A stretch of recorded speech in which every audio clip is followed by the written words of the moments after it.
there a second up?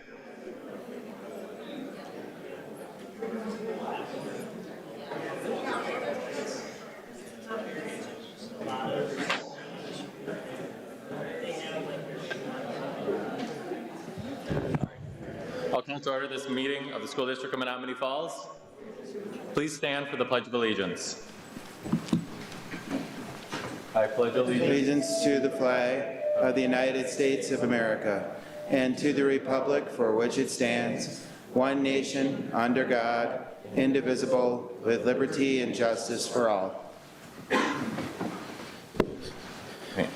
Ms. Warbleski, was this meeting properly posted? It was. Thank you.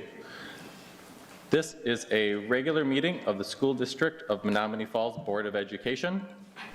This meeting is being held at the Village Hall Boardroom at W156N8480 Pilgrim Road, Menomonee Falls, Wisconsin 53051. This meeting will be broadcast by Falls Cable Access and can be viewed live on the School District of Menomonee Falls YouTube page. To watch the recorded meeting, please visit our website, www.fallschools.org/board, and click on Watch School Board Meetings or Committee Meetings live on YouTube. This evening, Ms. Kant-Schlimme is excused, but beyond that, Ms. Warbleski, if you can call the roll, please. Board Member Grant. Here. Board Member Langer. I am here. Board Member Schmaling. Here. Board President Kramer. Here. Board Member Derline. Here. Board Member Taylor. Here. Now I'm looking for a motion to approve the meeting agenda as presented. Make the motion. Second. Okay, we have a motion and a second. Any discussion? All in favor say aye. Aye. All opposed? Now we will move into the Falls Finest with Mr. Munoz.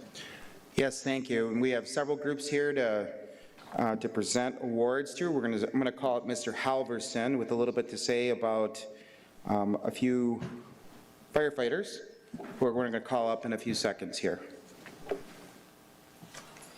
Thank you, Mr. Munoz. I'd like to invite Dan Corbin and Cam Hepp up here with me.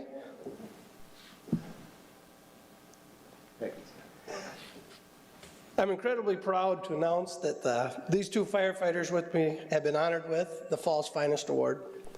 This recognition isn't just about a title, it's a direct reflection of the leadership, focus, and confidence they have been able to help instill in our medical response teams across our entire district with their work as supervisors and evaluators for our Project Adam drills. For a little more context for everyone, Project Adam drills are simulated medical emergencies in schools designed to test the rapid response of staff during a sudden cardiac arrest event. The ultimate goal is to ensure that the school's emergency response team can locate, retrieve, and prepare to use an AED on a victim in under 3 minutes. These drills, the work of our staff in becoming CPR AED first aid certified, and also working with our district nurses Alyssa Lutke and Pam Matterzak, but mostly through the work that Dan and Cam have been doing, sharing their expertise with our entire staff, and really have been able to earn our SDMF schools Heart Safe Schools designations. Having said that, Dan and Cam haven't just checked boxes. They have directly contributed to our culture of readiness. As evaluators, they've been insightful and constructive, ensuring we are always sharp and delivering feedback that is supportive. By being as approachable as they are, their steady hands have helped build staff confidence in responding during complex drills to prepare for actual emergencies that we hope we never have to experience. They make sure we're not just prepared on paper, but ready in reality. Dan, Cam, thank you for your excellent support and expertise and for demonstrating the gold standard of what it means to be Falls Finest. We're incredibly lucky to have your help and assistance, and congratulations, gents.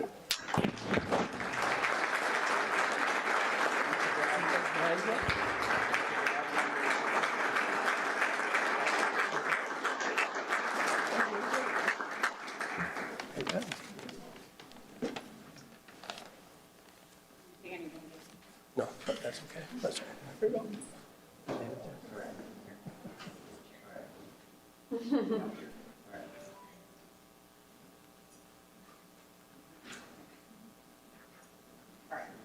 At this time, I'd like to invite the rest of their colleagues from the fire department as well to come join them, and then I will take it.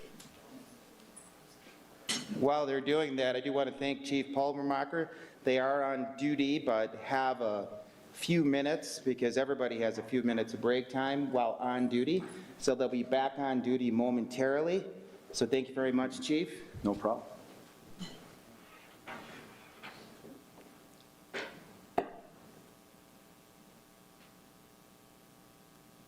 Perfect. One more round of applause.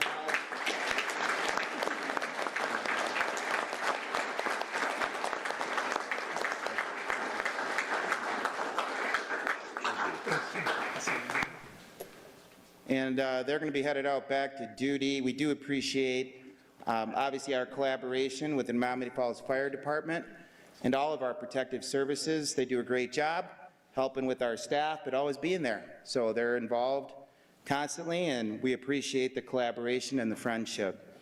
We're going to jump over to, and before I bring up the robotics club, right over here, the robotics team, I do want to say that I was having a little conversation with one of the staff members here, and I was only to make one of your events this year, and I was there for about an hour, 2 hours. I know Mr. Kramer, I think you made 2 events. I made one. I was there with you the one day. And the one thing I can say about the robotics team, it's a wonderful example at the high school of a team that is extreme, a lot of depth and breadth with all the different students, and they're not all here, because I know there's so many more that focus on programming, that focus on all the different aspects of this team.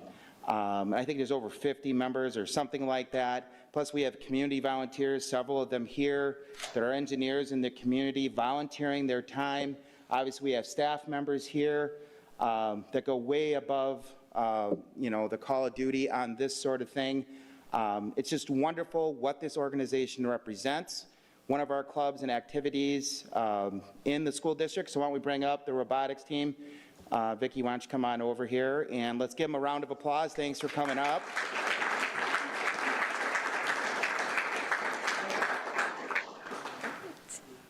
Thank you guys for allowing us to speak tonight. As Mr. Munoz said, it is a team that students learn like hands-on learning, innovation, and most importantly, teamwork and problem solving. It allows them to use what they've learned in the classroom and apply it to the challenges that we are given in January. This year we competed in 3 competitions, 2 district events. Our first event was at Lakeland, where we ranked 10th and we served as an alliance captain. The Appleton, we improved to a 7th place ranking, and then with the points that we earned at those events qualified us for the state championship at Brook East in April. That is, the state championship was the top 36 teams in the state. There's a total of 71 teams currently in the state. So we were one of the teams there. We are currently ranked 23rd overall in the state. That is a huge accomplishment over the last few years.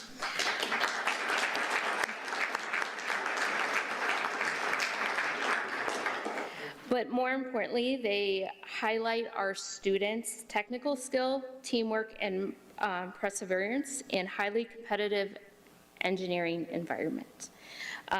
Beyond the competition, we continue to expand student involvement. We are at 35 students this year. It was a huge jump compared to the last couple of years. At this time, I am going to bring up our drive team, and they are going to talk a little bit about their roles on the team. Most of them graduated on Friday. So they're going to come up, they're going to talk about their roles on the team, and then we will give you guys a little demonstration. So guys, why don't you come on up?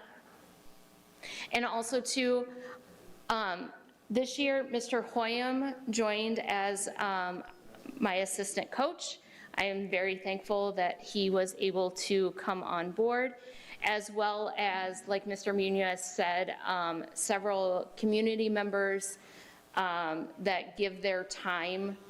Some of them don't even have students in the district, and they come and support us. So, Also one of our tech ed teachers. yep, Mr. Hoyam's a tech ed teacher. So, okay, you guys can take it away. My name's Alex. I'm one of the programmers and the drivers for the robot.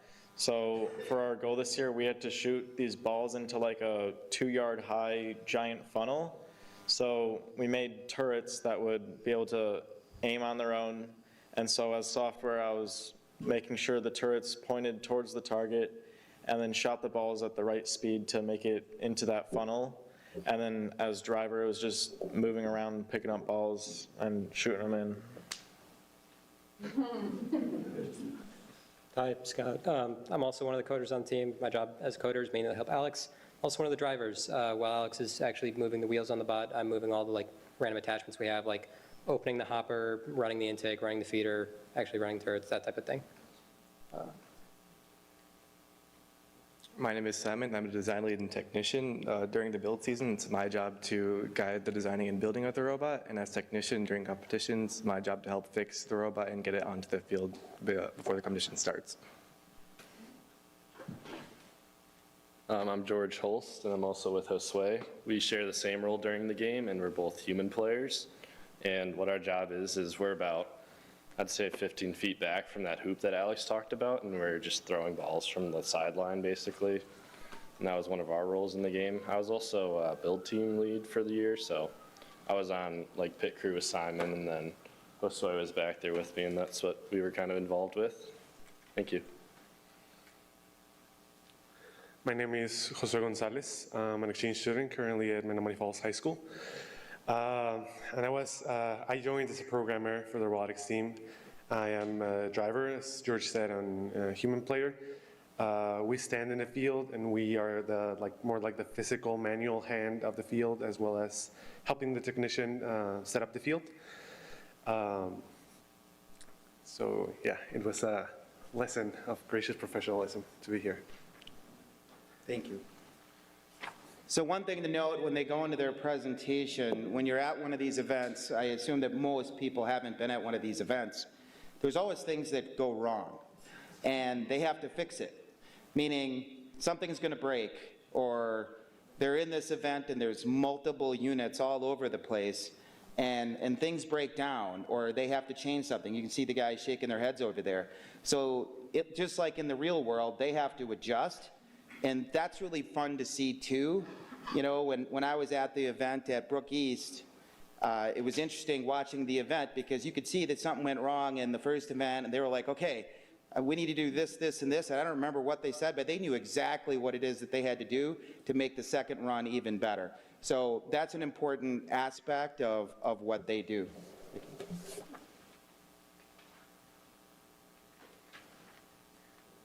I do also want to note that in between our first two events, we had like a week and a half, and we completely redesigned and rebuilt the robot that you currently see. So that was fun. that was a lot of fun. So are you guys ready? And then Simon will kind of tell you guys what is happening.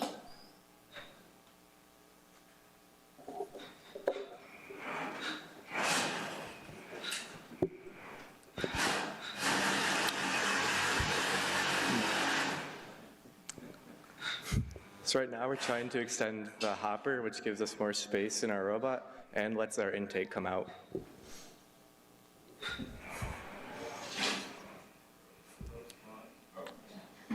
We use a pulley to bring it in and out, and sometimes it does get stuck on some parts inside the robot.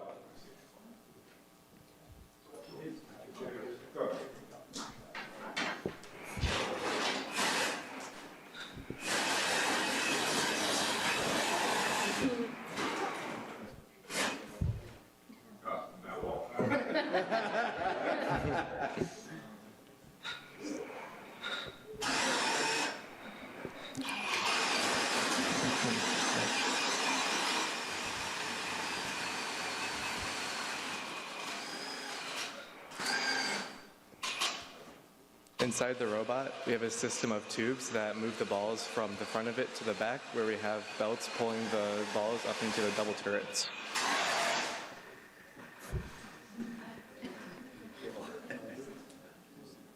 Since our robot uses so many motors, we actually do run into issues with power because we just use everything the battery has to give.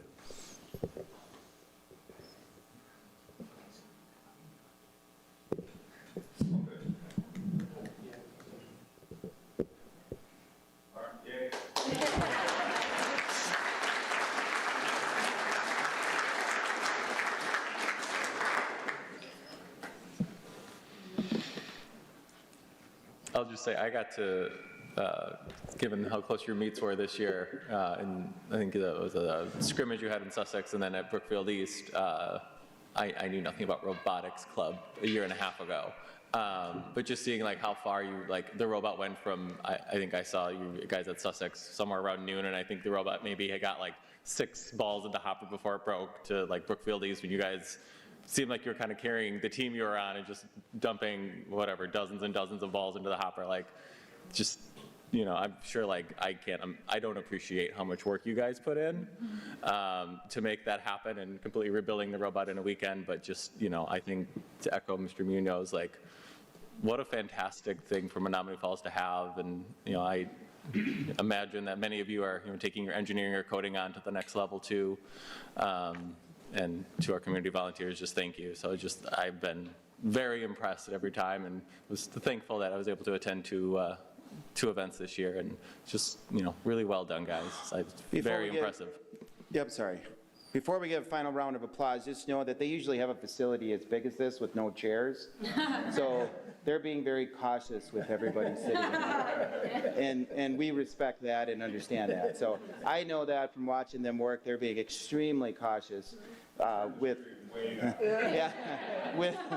because when you see one of these events, it's pretty wild to see how aggressive some of these actions are, and obviously you can't do that in a very closed environment. So thank you very much, robotics team.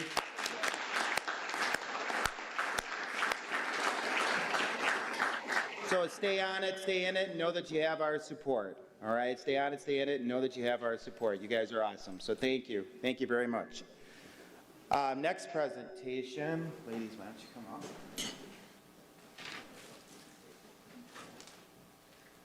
So both of our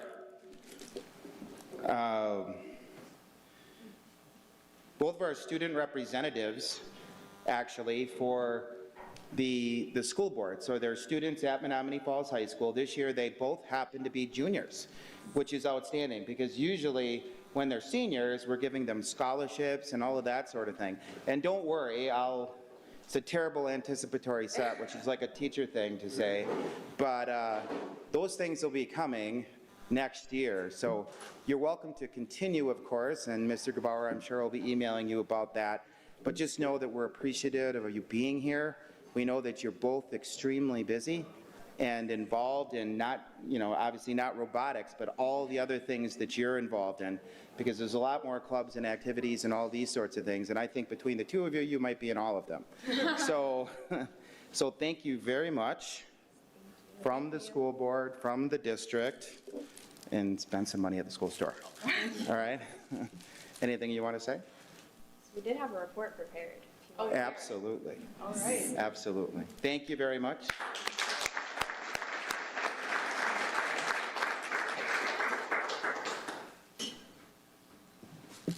Okay, so with the end of the school year approaching, our school threw us a block party. So this happened 2 weeks ago. We partnered with local food trucks and vendors within the area. So students of all grade levels were able to go down to the track and just spend some time with each other before the school year was over. And then our mountain bike club is not done for the season. We have a Rotary Park invite for people who are interested in joining the club. They can come out and ride.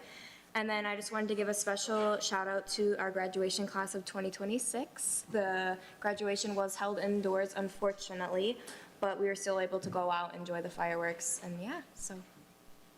Yeah, we have a big spring sport update. So the boys tennis team made history. The doubles duo of Chase Larson, a sophomore, and Miles Cedar, graduating senior. They had the best school record in history at 34-1 and were the state runners-up for the second year in a row. They made so many new records and went into state undefeated and were the #1 seed. For track, they sent 7 athletes to state between the boys and girls team, and senior Cyrus Jones placed fourth place in the 110-meter high hurdles. Girls soccer ended their season 10-10-1 and unfortunately lost in double overtime to Sheboygan North and finished off a great season. Fast Pitch ended their season in the first round of the playoffs versus Homestead, again finishing off a really good year. And same with baseball, they ended their season on June 4th versus the Lancers and had an overall great season, had a ton of seniors who all completed their last year. Okay, thank you guys.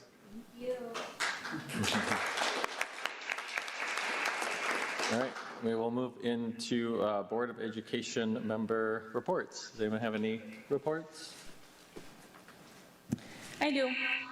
Just 2 things. Do I have like a weird? That was weird. What should I do? Is that okay?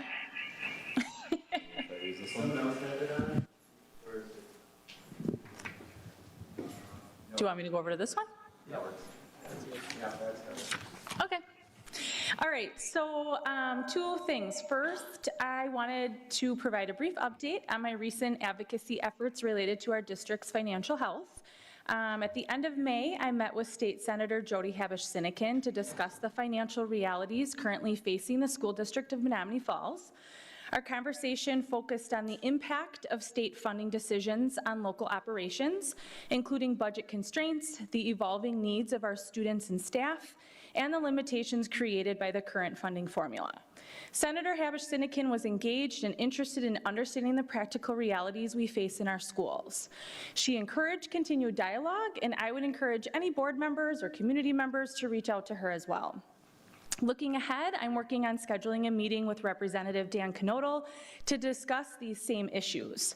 My goal in these meetings remains consistent: to ensure our state representatives have a clear understanding of how state-level financial decisions in Madison affect the educational experience for students in Menomonee Falls. My second update, I just quickly wanted to talk about the Curriculum and Learning Committee meeting that we had on May 27th. It was a long one, but it was a good one, because first, the committee received a comprehensive introduction to the Curriculum, Learning, and Analytics Department, covering its vision, mission, and the specific roles and responsibilities of its staff. So if you want to know all of the details, you can go and watch that. Then also, I wanted to share that the committee received a personal finance course update. The district is well positioned to meet the requirements of Wisconsin's Act 60, which mandates a personal finance course for the class of 2028. Our existing curriculum already exceeds these mandates, focusing on practical modern skills through an established junior year course. So I just thought that was really great that we're already meeting that requirement, and I would like to thank the business department at the high school and middle school for their exceptional work with our students related to finance. And then tonight, we're voting to fulfill our annual statutory requirement to approve the Education for Employment and Academic and Career Planning Framework via the consent agenda. These plans serve as our district's state-mandated roadmap for student career readiness. The document that we saw just consolidates our ongoing initiatives into one place, and the primary update this year was adding professional development to help teachers better connect their daily curriculum to real-world careers. Just wanted to give an overview of that, and our next meeting that we invite people to come to is Thursday, June 11th at 6 p.m. in what I'm now calling the old district office conference room. So where we typically meet, but it's now the old district office. Yep, that'll be the last meeting in that. Okay. Thank you.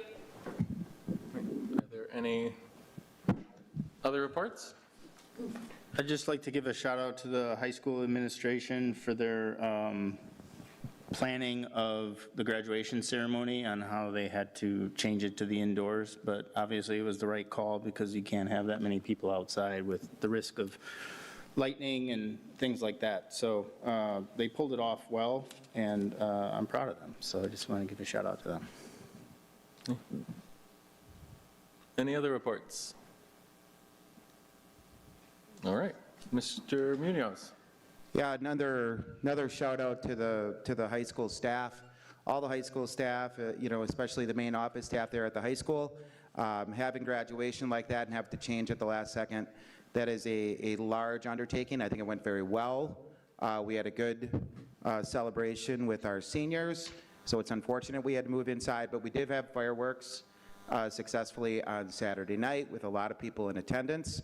So that was outstanding and very good. So we are very proud and excited for the graduating class of 2026. I had a mother approach me today at 5th grade graduation for Riverside, and she was excited that I actually used the quotes from the 5th graders in my speech when she said, "I didn't know if you'd actually use exactly what they said, Mr. Munoz," and I did for those that were there. The 4 quotes were from 5th graders at Riverside. It's probably something that I'm going to continue. I'll just add in maybe Valley View in the future as well. That was more of an impromptu lunch that led to, for those that weren't at graduation, suggestions from 5th graders to seniors, and I think that went over very well. Congratulations to Mr. Tamas's class. Several of us were there when he was presenting his media creations presentations. I sent all those videos to the board to take a look at. Just a wonderful job that he does with students, making little video presentations of businesses in our community, and then bringing those businesses in along with families. It was a relatively packed North Middle School auditorium earlier last week, and it was just extremely well done. Congratulations to all of our retirees, over 250 years of retirees were celebrated last week as well. We're going to miss them. I also mentioned them during the graduation speech as people to look up to, as people that you can model yourselves after in terms of what they've done in terms of service to the community. So I think that's outstanding what they've done for us and how long they've been with us. Special thanks to the school board. You've had a lot of involvements here this last week in multiple events. It's a great deal of work for those that have never been school board members before, handing out diplomas, slowing people down to make sure they smile for the camera when they're nervous. That is work, and we do appreciate all of you in that work.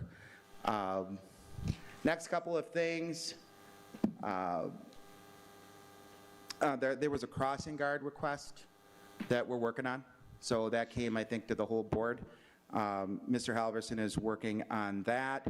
The presentation to the fire department is directly linked to the American Heart Association piece that is listed here, where we are actively working on, and continually, I mean, we've done a lot of work with these fire department members, Mr. Halverson and our team, but we have more work to do. We've just gotten far enough to be certified. We want to get everybody Heart Healthy certified, all staff.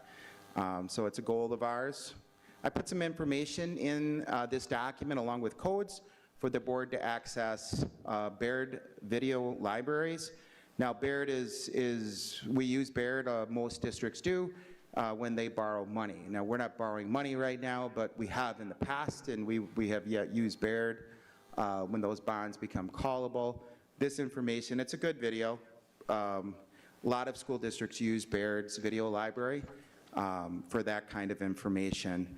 Caitlin and I met with a company called Building Solutions to finalize the RFP process, request for proposals, as it relates to long-range facility planning. This is something in our strategic plan, so we're excited to be moving this forward. We're thankful for Emily and Jesse for sitting in on actually the interview process in early July. So we'll be reporting that out in the near future. So that's long-range facility planning. Our current long-range facility plan is substantially old, and this will help in a lot of regards getting more data and more information for the board about our long-term facilities and approach. Wanted to list in here that the policy committee has set their board meetings for the year. the 23rd of June, the 3rd of November, and then the 2nd of March. So now that we're be transitioning to Neola effective July 1, they work on a standard update process. So you'll be seeing that standard update process starting in July, and then subsequently after each of those 2 meetings in the next school year. So that's all listed there. I attended the Valley View 5th grade graduation on Friday, but also the Riverside graduation today. So they were very full in both buildings on both days. So we were excited to be able to celebrate our 5th graders transitioning to the middle school. They're a little nervous, but excited at the same time. So it's always good when so many families and community members are in one location celebrating students and staff, and that's really what those events highlight. So it was very, very good to have the middle school principal, Mrs. Higgins, available, so the 5th graders can put a face with a name that here's your principal, and they can meet her, do these sorts of things, and then we have transition over the summer, several different programs over the summer. I attended the alternative high school. They did a lunch graduation this year, which is very new for the new board members. Usually they do something a little bit different, but this year they, out of the request of the teachers, they did a lunch graduation event, which several of us attended, myself, Mr. Halverson, Mr. Gebauer, and several others. Mr. Bonner, if I recall, was there as well, along with several counselors and social workers and other staff in the district. So it was nice to celebrate the alternative school students who also, those who graduated, walked in graduation later that evening. So that was the way they chose to do it this year. The new district office opened this morning. Couple things they're working to finish, like the final signage out front. We all knew about that. We have full occupancy of the facility, so it did open for business today on the backside of Ben Franklin. So a couple of us are still displaced until the final day with students and staff later this week. And then we'll finish all the different sub-moves. But like I mentioned a little earlier in the presentation, the last committee meeting here in this old committee room will be the curriculum meeting later this week. After that, all future committee meetings will be in the new committee room, which will be ready by the week of the 20th of June. So they're working on it now. It's actually, the room is ready. We just have to work on that other entry, which they can't finalize the alternate entry until all students and staff are done. That's why there's a slight delay. We always knew this delay would come for that committee room because they have to take out the entire entry. So summer hours are set to start at the end of this week, which are standard throughout the district. And then I just put another reminder there about the back to school fair. Just a reminder that August 12th and 13th, we're ready prep for the back to school fair. And I do know that a couple days before that, they do have a quick peek or for 6th graders at the middle school. But all that information will be coming out again this summer. And that's all I have. Any questions for Mr. Munoz? All right, we can move into our discussion items. First, we have school perception survey.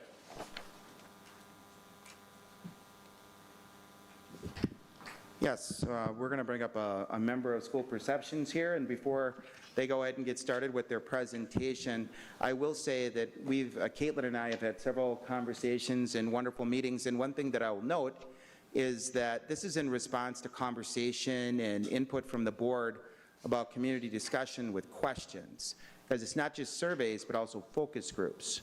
And I did learn from our meetings that their work with this district, it wouldn't start if you approve this today, which I certainly recommend that you do during action. They've already worked with the school district in Menomonee Falls and Superintendent Marty years ago.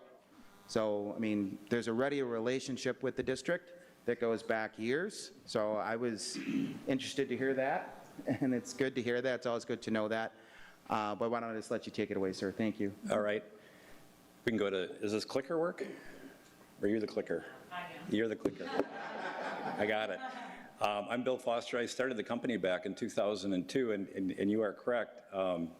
We worked, in fact, I think one of the projects I worked with Keith on was moving the district office to this building. We kind of explored it as a possibility. Wouldn't it be neat? So I've been around for a little while. A couple other people that would be on this team working with you, Rob Demise, he's our VP of Research.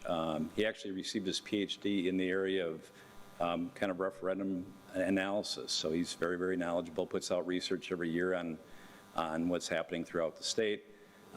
Dr. Gottlieb, he actually does our podcast. I think if you just heard, we did a podcast with the Business Officer Association that is an attempt to help new school board members kind of understand how the heck school finance works. So I'll give a plug for that. And Darren Sievers, I think, will actually be your project manager. He actually had to go to school board meeting in northwestern Wisconsin today, so he asked me to kind of fill in for him. Darren was at the Slinger School District for 27 years and 9 years as their superintendent. So he's been on our team. This is his 5th year now. So yeah, Wisconsin School Perceptions, we've been around since 2002. We do a lot of staff, student, and parent surveys throughout not only Wisconsin, but the country. And we've done now 1,400 community-wide surveys for the sake of strategic planning and referendum preparation. And I look back, Menomonee Falls in 2003, 2010, and 2015. But for 25 years, our mission's never changed. We help educational leaders gather, organize, and use data to make strategic decisions. So I'm here tonight to talk about a community survey. Why would you do such a thing? We really look at it as twofold. The first is to educate. And school finance is complicated, and your facility dynamics are complicated. In fact, you're just going to be starting the development, the refinement of a long-range facility plan, and it's important for all taxpayers to understand kind of what's going on. And obviously, if you do a survey, you'd want to gather data. And then what we find it's also important to kind of establish a satisfaction baseline. You know, where are you doing well? And where are people either satisfied or not satisfied? So we have a lot of comparison data, so we can come back and share your data in the context of how does that compare to other school districts throughout the state, throughout the Midwest. So the outcome, if you do it, people are more likely to support a plan if they understand it. That gets back to the educational component and have a voice in creating it. That's the gathering the data part of it.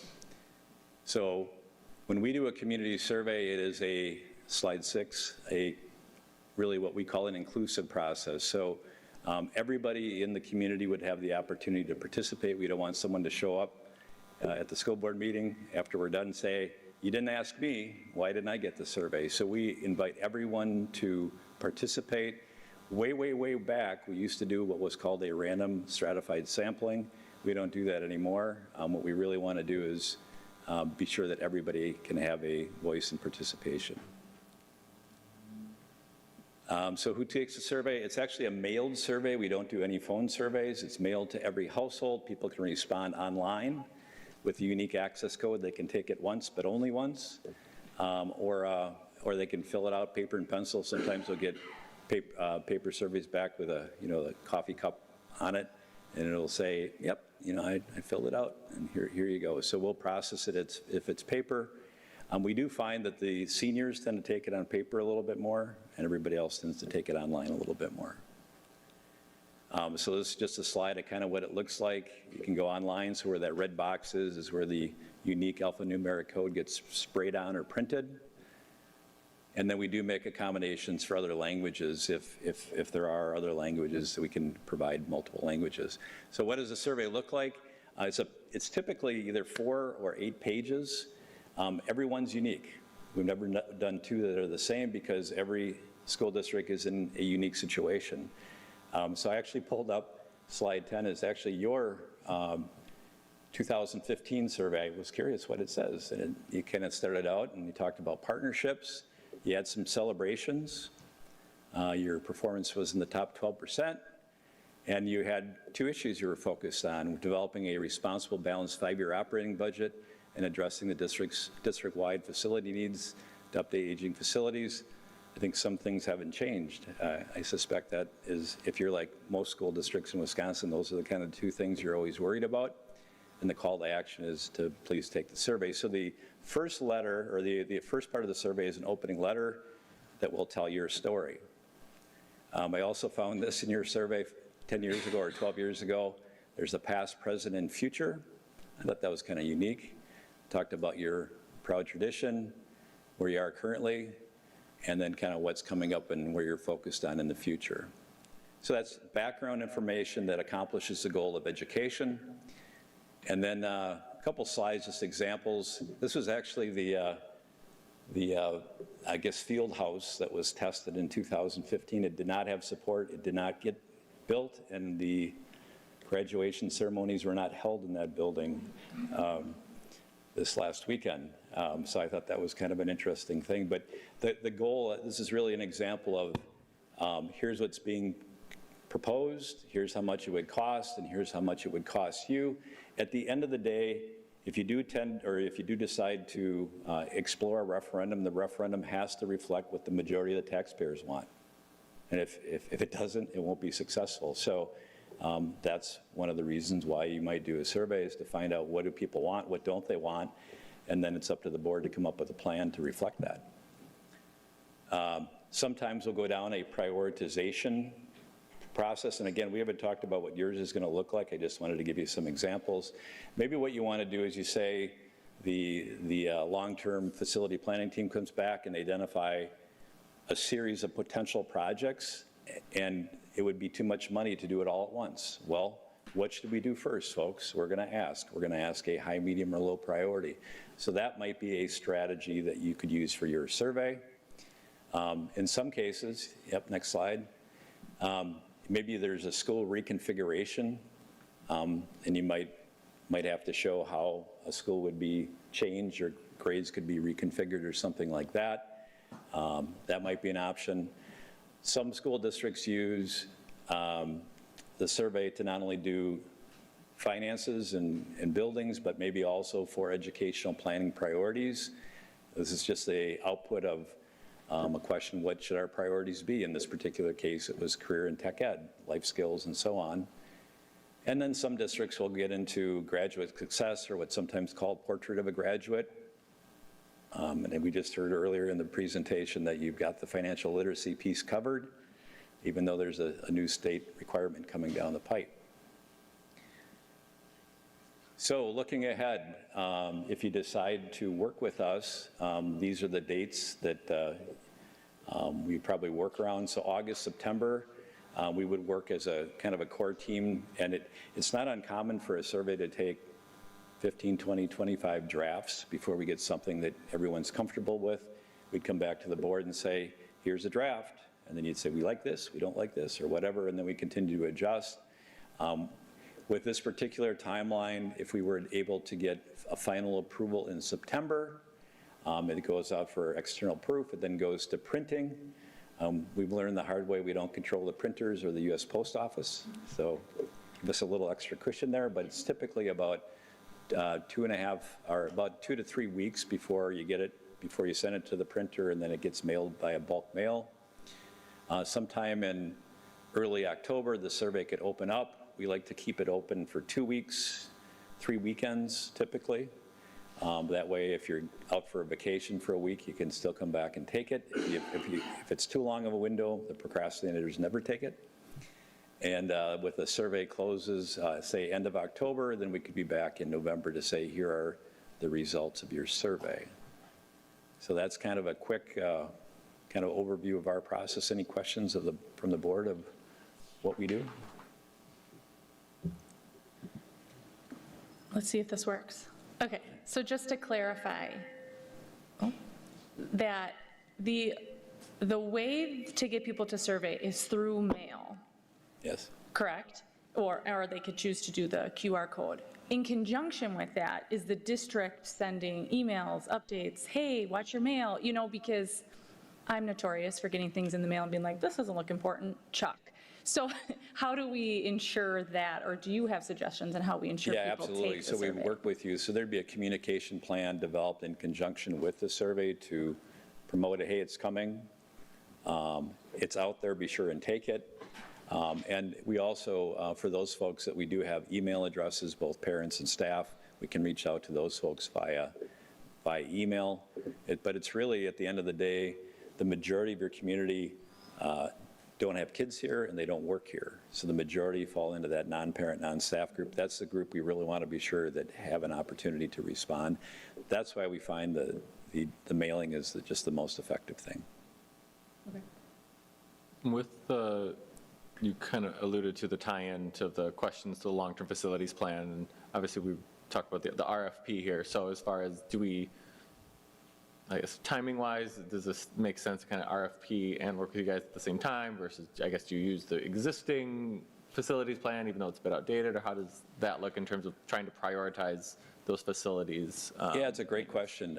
You probably won't have a final report delivered by the time we finalize our survey if you were to stay on this timeline. However, what I would call the big buckets, the big items, are pretty typical from every school district, to heating and ventilation systems, to windows, to so on and so forth. So most of those things, if you get to the point though and you say we really need to do more work here, then we slow down, and then we do then we push the survey back and wait till we get the information we need. And then I guess a follow-up to that is, you talk about the data that's generated. Do you guys have suggestions of, I guess, the longevity of that data? Obviously, it's most accurate now. Yeah. But it's a 2, 3. How do you guys view the data after the survey? It really depends on the type of data. In terms of planning priorities, those things tend not to change. You could survey again a year from now. Those things tend not to change. If you're testing a specific plan, you're probably good for 6 months, maybe a year. After that, things change though, and people's opinion will change depending on the information that comes out. So it really depends on what you're asking. Are there any differences in, I guess, timing of doing this, of, I guess, the larger geopolitical picture of like doing this near, when, maybe politics and election are more on people's minds going into November of an even year versus doing it in a spring or something? Or does that seem to sway response rates or results, or do you see anything related to that? Not from a survey response rate standpoint. If you are considering a referendum somewhere in your future, you might want to back schedule from that. And of course, next year is an odd year, so there's an election in the spring, but there's not one in the fall. So you've got a gubernatorial this year and then a presidential 2 years, that sort of thing. But that wouldn't affect response rates at all. Okay. That's just kind of the reality of. Okay. So kind of the bang for our buck. Yeah. Yeah, one thing for the board to do, I would say many districts have worked with school perceptions. There's some listed in here. But what I'll note is that they don't make any money on a referendum. That's right. Like $0. So that's not, they're just looking to give you information. Mm-hmm. That's what they do. And however that looks for you, with whatever input is provided or desired from the board, like the drafting process is important, because the questions that we want to ask and what that survey looks like is going to help determine the feedback. And that big portion of our community that doesn't have staff members here, that doesn't have students here, which is the vast majority of this community and any community. It's 75 to 80%-ish. Yep. Is the number. I heard him say yes, and he's probably shaking his head. And we need that feedback. Yeah, at the end of the day, that you really want a plan that reflects the priorities of the taxpayers. And our job is to provide that information. And you might not like the data that comes back, but our job is to say, here's what it is. Here's what people's priorities are. I think probably back in 2015, there were people that really wanted the field house, but there wasn't support for it. So that was not put on the referendum. At what cost? What's your fee? for the public? That's included in the board packet. Yep, that's all listed under proposal. All right, I'm aware, but for the public, what is your fee? Let me grab it. Yep, right here. I didn't print it out. So what we do is we break it into 4 phases. So the first phase is what we call strategy development. Right now, I don't even know what kinds of questions you want to ask. I suspect that there's going to probably be a long-term facility planning component, maybe an operational funding component, because if you're like every school district in the state, it's a tough time. So we have to, the strategy development phase is $2,600. That would likely go through the summer. There'd probably be meetings every week for that. Survey design is $2,700, which is kind of what it sounds like. Like I said, it might go through 2025 drafts. Then it goes out to outside proofing. Survey administration is $2,900, which includes both the coordination of the mailing, as well as the emailing, as well as making sure everybody who is supposed to get a survey is getting a survey. And then results reporting is $2,700. We'd be back 2 or 3 weeks after actually 3 or 4 weeks after the survey's been administrated. We put together a report and we analyze that data. So a little over $11,000, $12,000, something like that? If my math is right. Just a little under. A little under 11. 11,000, yeah. okay. And that doesn't include you providing the survey to the public? We have to hire our own printer. It does not include printing. So your fee doesn't include the printing of the survey and sending it out? That's right, yep.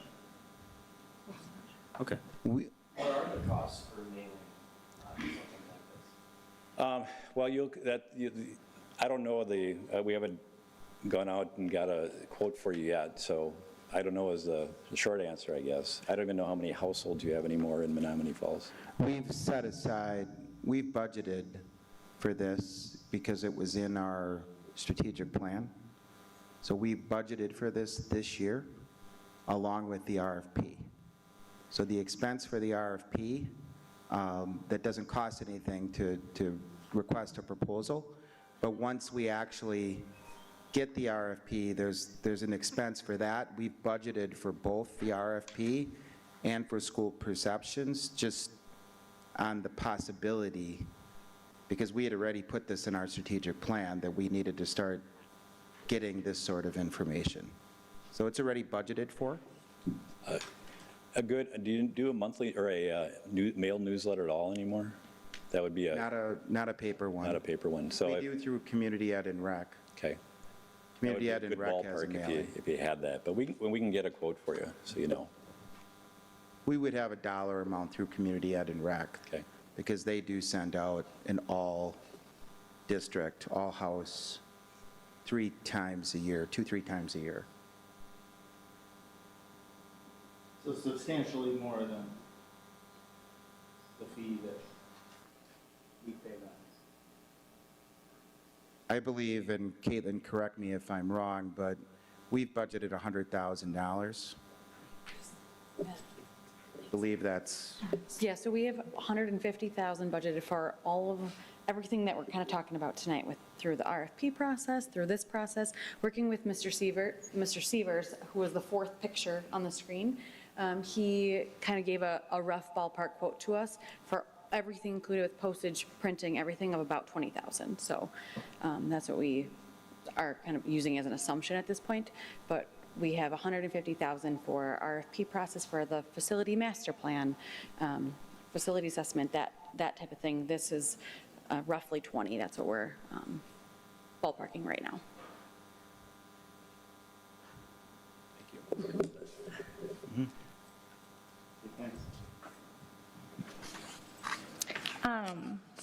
Another question that popped in my mind was, so when you say, or it says in here, refine survey draft with the core team every week, who is typically the core team? It depends. Sometimes it'll be business manager or superintendent. Sometimes that can get expanded. I've done projects with where the core team's been the entire board. I don't recommend that, but it really, whatever the district wants is what the core team is. But that's not to say, the way I think the best way to do it is if you can get a small group of people to say, okay, we think this is a good idea, we think this is a good idea, okay, we refine the language, we think these are the right questions to ask. Now we go out and expand that team to include and get feedback from board members, other people, to begin to make sure we're on track with the survey. That's why it takes 25 drafts to get something that's right. But to try to write a survey by a large committee will take more time, but I've done it. And it's, if you want to invest the time, we'll work with you. I would recommend 2 to 3 board members at most, just for the walking quorum aspect of it. If we're going to sit and have a meeting, we'll have to post if it's more than that. So just think from that perspective. And it's not that the board won't see it. It's just we want to get something that we think is good before we bring it back to the board. All right. Are there other questions? Let me just say one more, so to make sure I'm understanding this correctly. So what you're really coming here proposing is saying that you would help us come up with survey and then communicating that out so that we could hear from community specifically on, and help educate them on where we are at financially in the district. And that, a month ago we talked about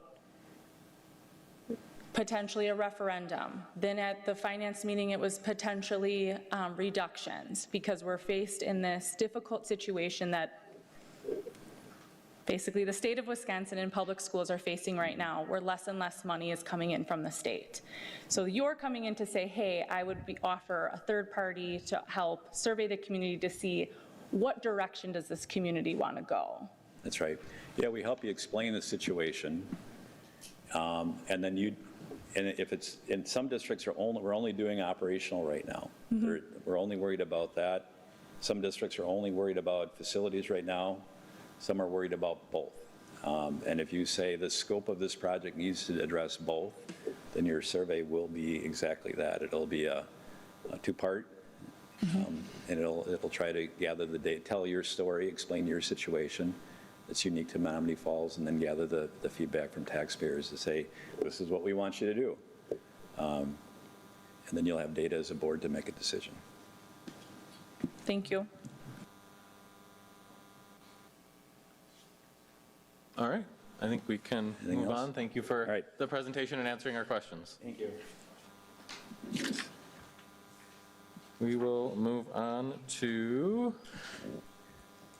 the strategic plan update. All right.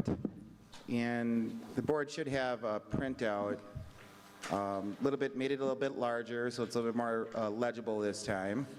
So you should have a larger legal printout.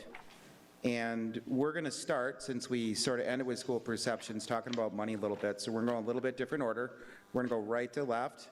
And before I'm going to call Caitlin up first with finances and facilities. And just before she gets started, this is our third update on the strategic plan.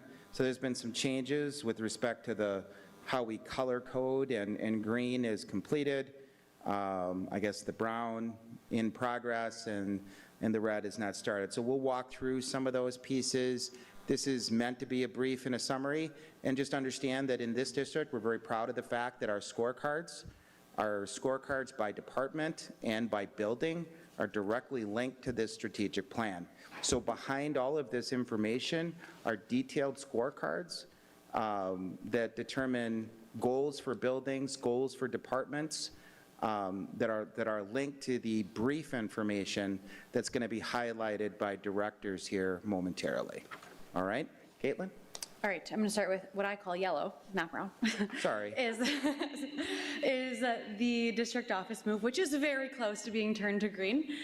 We are nearing completion. We have a couple, some work to do still on half of the project in terms of carpeting that still needs to be installed before our curriculum and student services team can be moved in, before Mr. Munoz and Mr. Obleski can be moved in to their offices. So once we have carpet in on that side, we'll have furniture, assembled and technology will be set up so that 100% of our district office staff will be in place. So right now we're working through that piece. Again, today was the first day that we were in person at the new district office.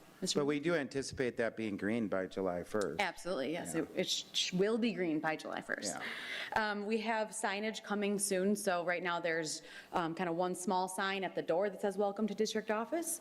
It does say, too, if you're here for Ben Franklin, it's on the opposite side of the building. We have more signage coming, so there's going to be a School District of Menomonee Falls lettering on the building itself, and then there's a little kind of 2-foot wall that's on the right side of the sidewalk that will say District Office, and there will be also a sign on the corner when you turn in by the road that will say School District of Menomonee Falls with our new address, which will take me some time to memorize. Just got this one down.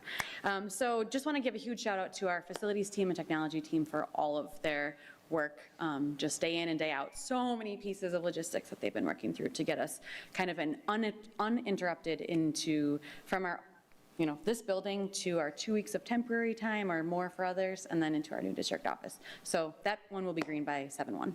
And we do want to thank the village for, as part of our agreement, we are maintaining our board meetings in this facility at the Village Hall in perpetuity. So going forward, that's a permanent position, that actual board meetings will stay in this facility. Yes. And then moving to the district plan for district-owned land. So just to recap on this, we have explored the appraisal values of the couple plots of land. So that's about 16 acres. That was the TJ and Hiawatha buildings, and then about 45 acres on Menomonee Ave. The land appraised at TJ and Hiawatha for just under $500,000, and about $450,000 for the 45 acres on Menomonee Ave. So we did that in an effort to be fully informed on what the value is of the land that we own. We did have a committee discussion at Finance Committee earlier this year to talk about, what does this look like for us? Are we interested in exploring selling land? And we kind of decided with those values not being as high as we likely intended or hoped that they would be, that right now let's kind of sit tight and go through a facilities assessment. We're recommissioning that, as we've talked about tonight earlier, and take a look at what is the actual status of all of our buildings, what is the work that is needed, and where are we going to invest in the future. So exploring a land sale right now is premature, so we got our appraisal values and decided we're sitting tight on that, and we're working through our facilities planning process over the next few months so that we have a full picture of what our facility plan is in the falls. That's what I've got. Questions?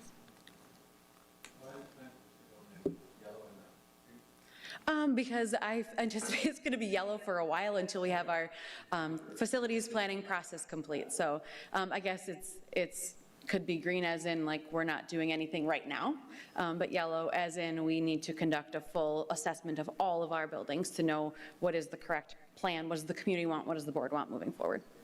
We have had a little bit of interest in leasing of that property, which we're exploring, but we'll of course bring that to Finance Committee and the board if that vets itself out as an actual lease opportunity.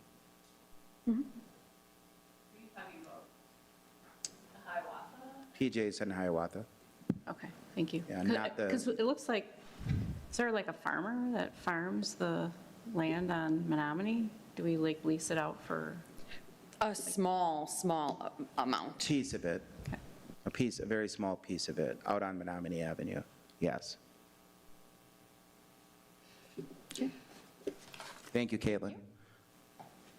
And then we'll bring up Leah with our employees, just an update with this bucket or this aspect of our strategic plan. I think I share this bucket with a lot of people. There's that retention rate staring at me all the time. So far, we're doing well. I want to thank all of the school interview teams, all the staff that make those up. They've been working hard March, April, May, and June to bring new staff into the district, and we're actually doing really well as vacancies come open, filling those. We did bring an update to the committee, and so it's a lot of work to make all of that happen, so I want to thank everybody for that. And we are still in the works. Down below, we do send out emails in January and February to all staff to get a sense of who's staying, who's leaving, who's retiring, and who wants to move. That work has almost all completed.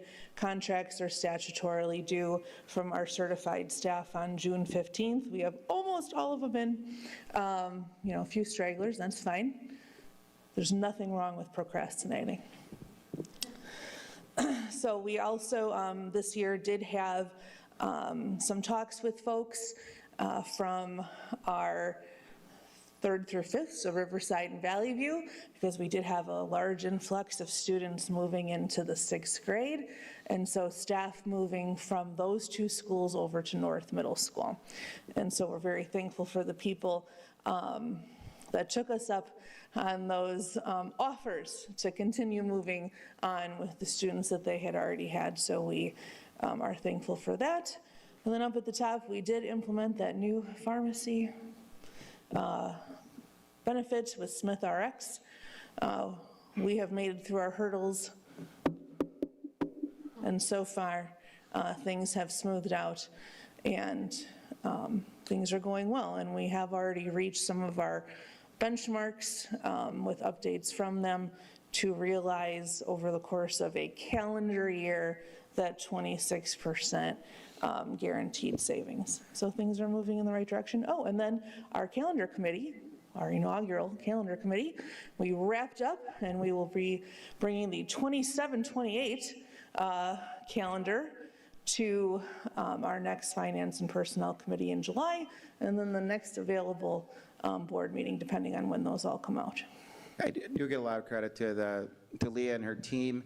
The pharmacy implementation change was major. It was substantial. The board will remember that some of the financial situation that we're in is $1.5 million of unbudgeted RX spend was part of the issue that was sort of built in. So we had to change. When you change a pharmacy manager, it is a major move. And there were some hiccups. There were a few things, minor things, not what we expected, but going very well with customer service, with our staff, of which I'm one, so I'm a user of this as well. I believe it's going very well. Yeah, no preferential treatment. Everybody's treated the same when they call Melissa. We all have the same health insurance. I have a question. Is there a reason that the retention rate is set at 90%? Yeah, we set it at 90% because it's been at 95% for 2 consecutive years.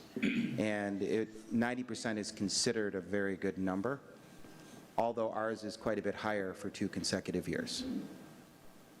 But there isn't like, research shows that typically staff turnover is X amount, like.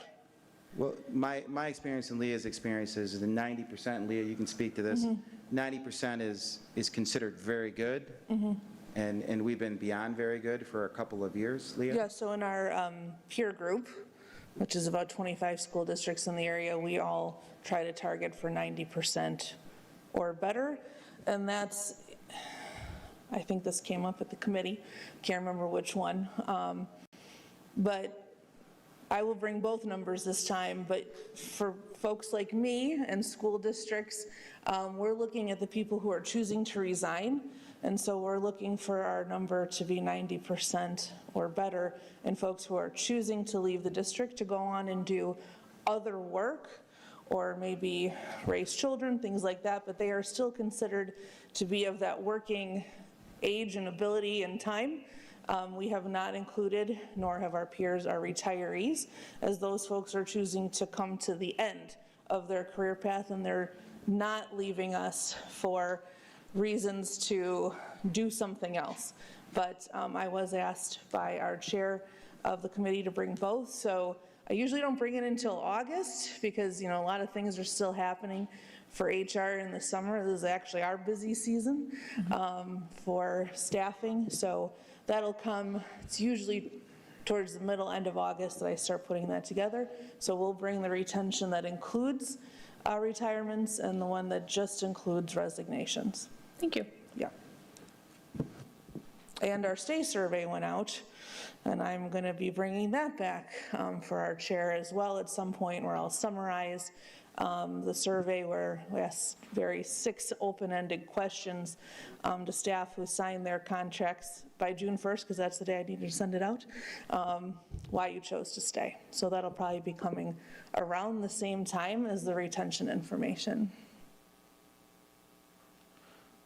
All right, we're going to call up Mr. Halverson, and then after that, Mr. Just, and then we'll end with Ms. Riebel. And I will say, and I'll just kick things off, that we did get and reported to the board already on the parent caregiver survey, and we were very excited about those numbers. You know, there's always work that you can do when you look at that sort of feedback. We did have a valid amount of feedback, and that is through Studer surveys. And, you know, Studer, and just like school perception, Studer does third-party surveys that are objective, and they host the information. But we were very happy about a lot of the feedback that the parents and caregivers were giving us. And then we will use that information to help put into our scorecards. Mr. Halverson. Okay. Those of you that are on the Student Support Service Committee meeting might remember we've covered a lot of what we do under my umbrella already. David asked me to limit what I talk about tonight to less than 20 minutes, so I'll do the best I can. Seriously though, I think I used a different number, Mr. Halverson. Oh yeah, I think it was a little less. No, under the student, or under the parent engagement category, one of the things under my umbrella is communications. And you might remember from beginning of last year, communications was a feedback from parents as well as the community that we need a little different structure to it and narrow down how many things that people are receiving from the district overall. So we did just that. You'll see one of the things in my area is red, and I'll talk about that too, but communication we narrowed down for our elementary schools to utilize as Class Dojo for 1- and 2-way communication, which has gone very well this year. We've implemented that at the beginning of the year. And the high school and the middle school utilize Schoology, and that has been in place for quite a while, and that works well as a communication tool for the high school. One of the other areas that we did explore that is in red, and even though red is for not started, we did begin the process of implementing the Final Sight mobile app. We had anticipated that being ready to go at the beginning of last school year, actually at the beginning of this school year, and unfortunately, thanks to Google and Apple, that was delayed because that's just what they do sometimes with apps when they have to take a long time to review whether it's functional or not. And in doing so, we really learned that we don't need it.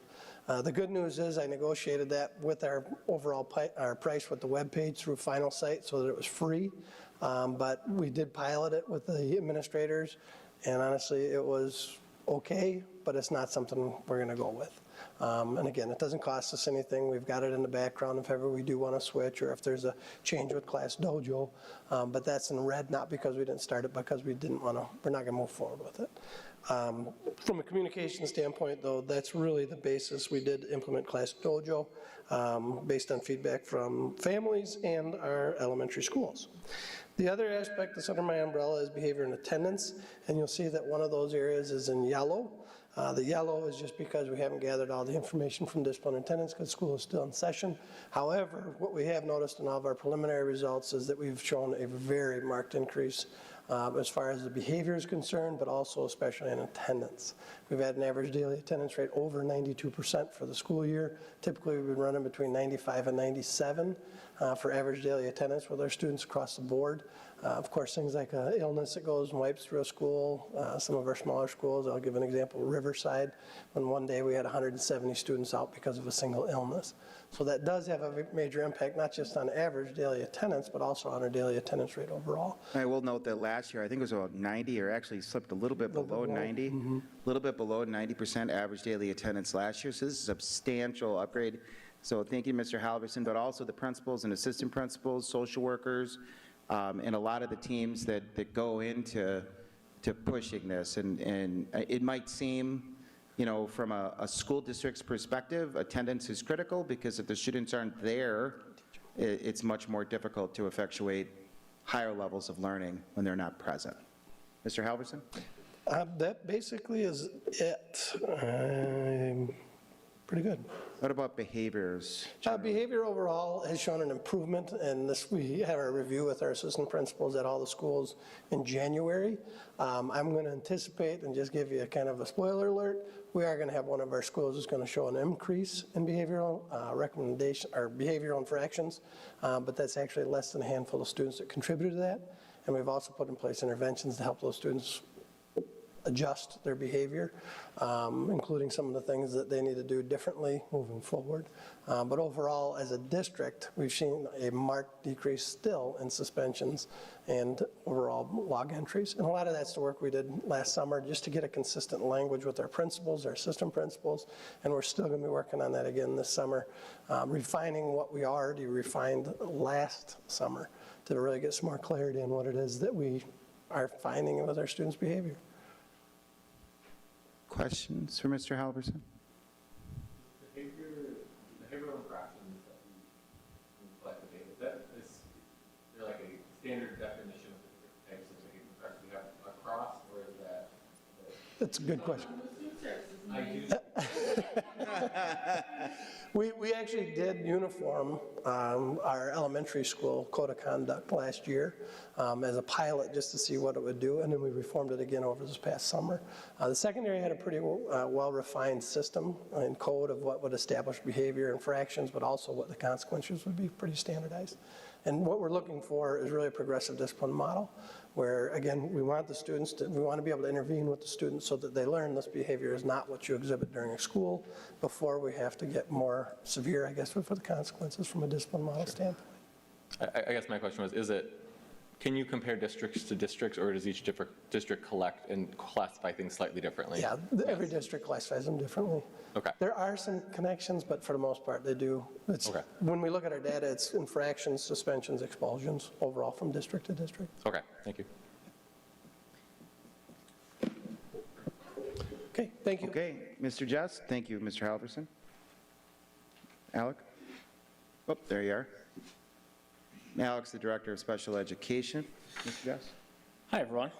So like Mr. Munoz said, I'm here today to talk about how we support our students who utilize special education, their families, and those correlating staff members, their growth towards these targets that you see up there. So in order to support those students' growth in academics, attendance, and those appropriate behaviors, we wanted to make sure that our individual education plans, our IEPs, are aligned to grade level standards. So we talked previously about how we facilitated trainings for teachers, administrators, and related service providers to understand how to incorporate grade level standards into each portion of the IEP. And then most recently, we completed data review sessions with each individual special education teacher and related service provider to review progress towards those IEP goals, as well as alignment of those IEP goals towards grade level standards. This is obviously a large focus, right? Access, engagement, and progress towards those grade level standards is the main focus of special education.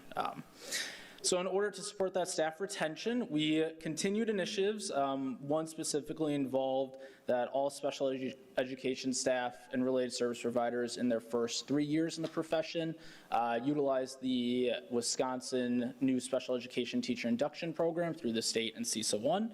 All staff that participate in this program are, so far, I'll knock on wood for Leah, retained and will enter the next phase of that coaching program next year. We got overall good feedback on them. We've reserved spots for our new hires going into next year as well. And then in order to support that two-way communication with families to support learning, we actually focused on a target group of our 5th grade families this year because we do have a large amount of students with disabilities in 5th grade moving on to the middle school. So we held a transition event for those 5th grade families. It was well attended. Over half of the families attended that were invited. And we got pretty good feedback, so we're looking at, seeing if that can apply to some other grade levels as well. So why don't we jump into that event a little bit? That was new, it was novel. Yes. First year that you've done it, and is extremely successful, where you worked with your parent liaisons. Yes, it was their idea. I do have to give them credit. Well, yeah, I mean, you work with your parent liaisons, you had, bring everybody together, then you actually got all the students and families to come together in the evening. It wasn't actually during the school day, right? Correct, yep, and we just we had some special education teachers from North come in and they did a presentation of how special education looks at the middle school. One of the school counselors came as well to give more of that regular overview, as well as talk about some of the extracurriculars and clubs that are, of course, open for all of our students, and then parents got a chance to ask questions and things like that. We did have it in April, so it gave us a little bit of a runway to help answer any questions or get anything done that we need to before those students transition. It was just a really wonderful event. I just wanted to highlight for the board a little bit. But thank you, Alec, for doing that. Any questions? All right, thank you, Mr. Just. We'll call up Ms. Riebel. Let's talk about our students in regards to academic performance and other things, of course. Yes, thank you. Good evening, everybody. So, yes, we'll start. We've got pieces across 3 pillars here, but we'll start with our students, and you'll see the top 2 annual measures are in yellow.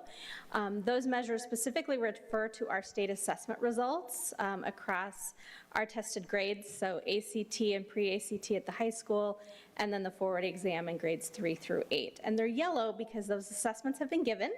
The results are starting to come in, but they're not final yet. So what I have seen looks really good, and I'm very pleased with the results. So really congratulate our students and teachers on their great work this year. But we will be able to share that out later, closer to fall. Yeah, so every school district in the state has received preliminary information, but it's called embargoed, so we can't make it public yet. But everybody's in that situation. Correct. All school districts are in the same boat. And then at some point, October, November? Yeah, typically September, October, Okay. prior to the school report cards being Right. released.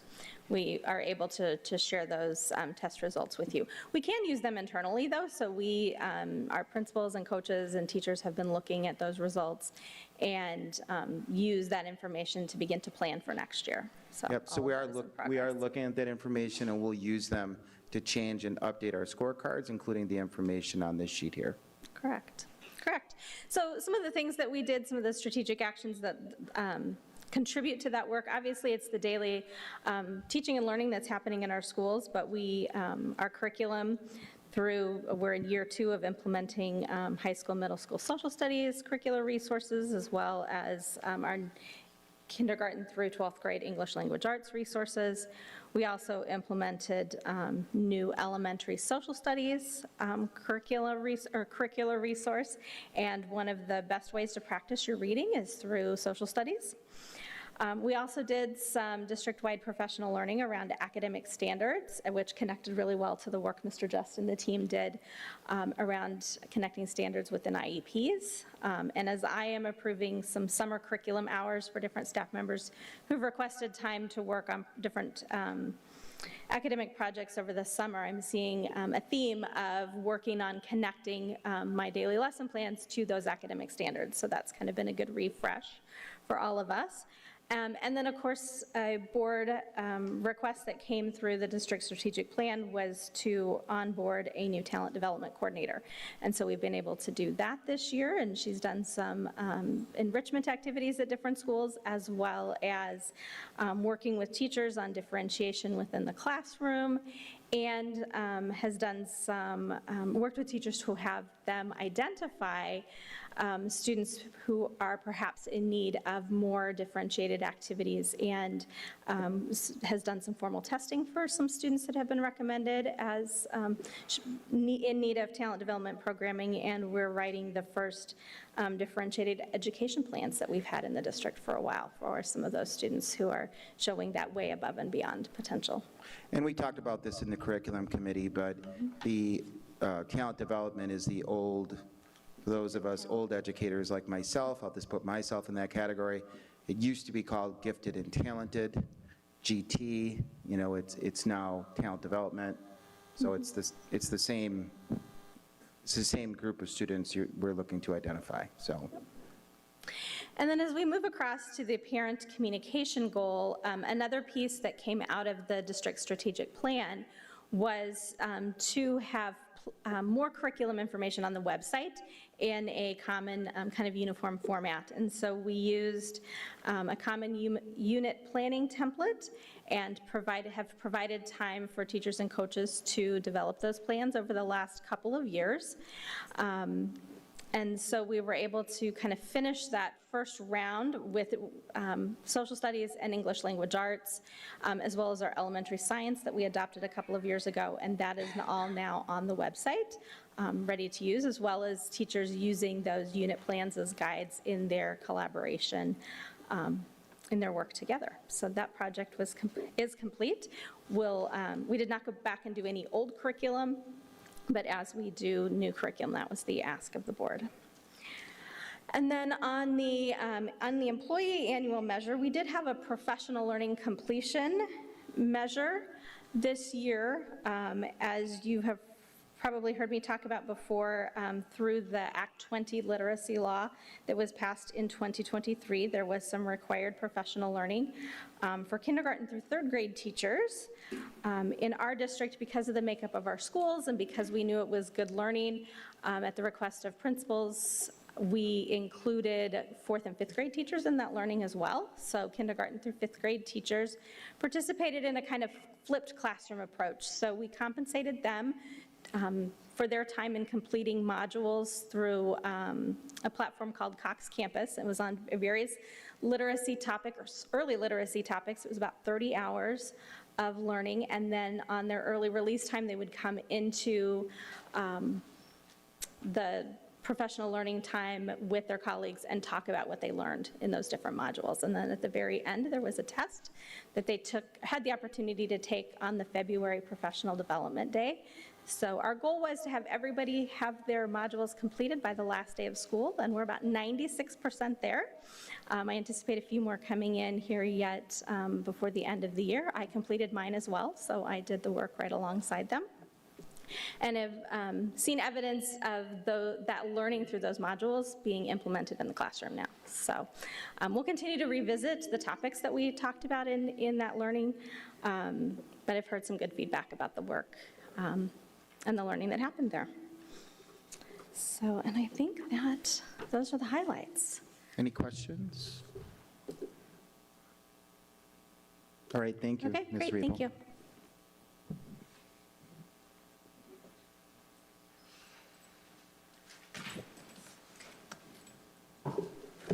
Right, and then we are on to our next item, and Ms. Windler is going to talk about student fees, meal fees, and facility rental fees. I sure am. Okay, we're going to start with facility rental fees. Anything that you're seeing in yellow on any of the documents we look at is an update from the prior year. So a recommended update, I should say. We'll talk about these tonight, and then the board will also take action on these fees tonight. Nothing on the facility fees is proposed to change. We did do a big analysis last year of all of our indoor and outdoor facility rentals and costs and everything associated with that. So this year, we're recommending no changes to the facility rental fees. On the other document, this is representative of general school fees, other athletics, and meals. So starting with general school fees, we have no recommendation to increase, so our recommendation is to stay flat with all of our general school fees. We did increase, let's see, a couple years ago, in 23-24 was the last increase that we had for general school fees for most of our grades, I should say kindergarten through 12. Moving on to the first yellow item you're seeing is for fine arts, grades 6 through 12. So last year we increased just the career and tech ed materials. We did not do this portion of kind of those other additional school fees, and as costs continue to increase for materials, as we're all experiencing, we are recommending an increase of $10 for those fine arts classes so that we can continue to offer all of those courses without interruption. So that would be a $10 increase from $25 to $35 for those courses. Moving on to the next yellow that you see is for activities and clubs for middle school and high school. That's grades 6 through 12. So we have currently, so in 25-26, a $20 one-time payment, one-time fee, and then it's an unlimited sign-up. So that current fee is per student. So $20 a student can pay, and then they're in unlimited clubs and activities. We did have a discussion about just simply removing that cap and still charging a $20 fee, but each time somebody signs up. We had that discussion at committee, and it kind of led us to, let's talk about for this current year, moving into 26, 27, a cap of 4 per family. So very similar to how we run our sports. We're talking about doing the same thing for athletics and activities. So it would be $20 and a max of essentially just $80, I shouldn't say just, a max of $80 for a family to participate in clubs and activities. So the most a family would pay would be $80, and then it essentially would be unlimited. Most of our students take 1 or 2 or participate in 1 or 2 clubs if they are participating. So that's a change. Again, currently we have $20 and it's an unlimited sign-up, $20 per student and an unlimited sign-up. So the proposal is creating a higher cap, so it would be a family can sign up for a maximum of 4, I'm saying that wrong, a maximum of $80, and then an unlimited amount of activities and clubs. Does that make sense? Can I ask a question? So does this mean if you have 5 kids, you're capped at $80, your kids can do everything? Or does this mean now everybody's going to pay for every club? So if I'm in the math club, I'm going to pay $20, and then I again am in German club, I'm going to pay $20, and then so one person pays per thing up to 4, and then they get, so you're in 4 and you have a sibling, and now they're signing up, now they're paying 0. Okay. You, as your family, hit your $80. Okay. But if you only have 1 kid, you used to only pay $20. You're still paying your 20. You're not paying $80 for 4 Correct. clubs. You're paying your $20 Okay, each so time you this is for sign up. family, basically, the people that are going to benefit from this are people with 5 children. Or some students will sign up for 3 or 4 or even 5 clubs or activities. It's a very small percentage of students who do that, but some do. Or if there's, say you have 3 kids and they each sign up for 2 clubs, you would have been paying $20, $20, $20, and now you're paying same. Yeah. So, but now if each one is participating in 3, 6, 9, you would have been paying. This was not at the committee meeting, was this? We had a discussion about it. To add the cap, though? Because we talked about an unlimited amount. Yeah. Okay. And then we had a discussion about, instead of, I'm doing a terrible job. I would have had to understand, but I would have had understanding So long of and this before short, tonight. if you have 5 kids and they're each in 2 activities, the max is $80. If you have 5 children, like we do in my extended family, and we were all in at least 2 activities, you're paying $80 max in that family. So it actually is a benefit. We believe it's going to, there's not going to be a negative to signing up for more and more activities and clubs, which, like the robotics being here, is a great thing, where you can cap, a family of 2 or a family of 3. So a family of 3 signs up for 2 activities or clubs per child, they're paying $80 max in that one family. So it runs in the same way that our athletics do, which is why I worded it that way, because those are the words that we have, max for sports per family, meaning that's the most amount a family would pay if they're signing up for clubs and activities. Okay. I mean, so there were multiple changes. It's just capped at 80, but you pay for everything, but you're capped at 80. You pay for every child, for every activity, capped at 80, whereas before it was one $20 payment. Yes. And that's all you had to pay per child. Okay. Exactly. Okay, so there's I'm just saying there's 2 changes, 2 factors going on. And we did talk with the middle school and high school teams who take in these fees and make sure that they can collaborate on that to, track the per family rather than the per student, and they're able to do that because we do it for athletics.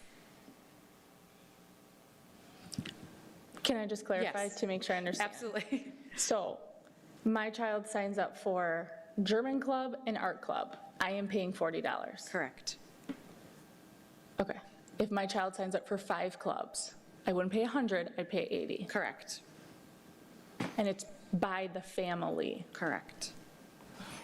Thank you. Yes. I apologize for the confusion on that. Okay, so moving on to the next yellow is meal fees. So again, prices have continued to go up, especially in this area of food. And at the same time, reimbursements from the federal national school lunch programs are decreasing. So they're being funded at a less and lesser rate in the post-COVID world. So we are recommending the increases that you're seeing in yellow there with meal fees, and that includes milk, as milk prices have continued to go up. So that, again, that's in our effort to support a school nutrition program that kind of runs as its own little business within the school district's budget. I will say as well, the athletic fees are in gray, so no increase this year, but we do know that we haven't had an increase. You can see over the last, however many years are represented there, I think 8 years. We haven't had an increase in a number of years for our athletic fees. We do know that they are still on the higher end in our region, but it has been at least 8 years since those fees have increased. So we will be looking at kind of a long-term study with athletics as a whole and what that might look like for 27, 28. But right now, no proposed changes for athletic fees.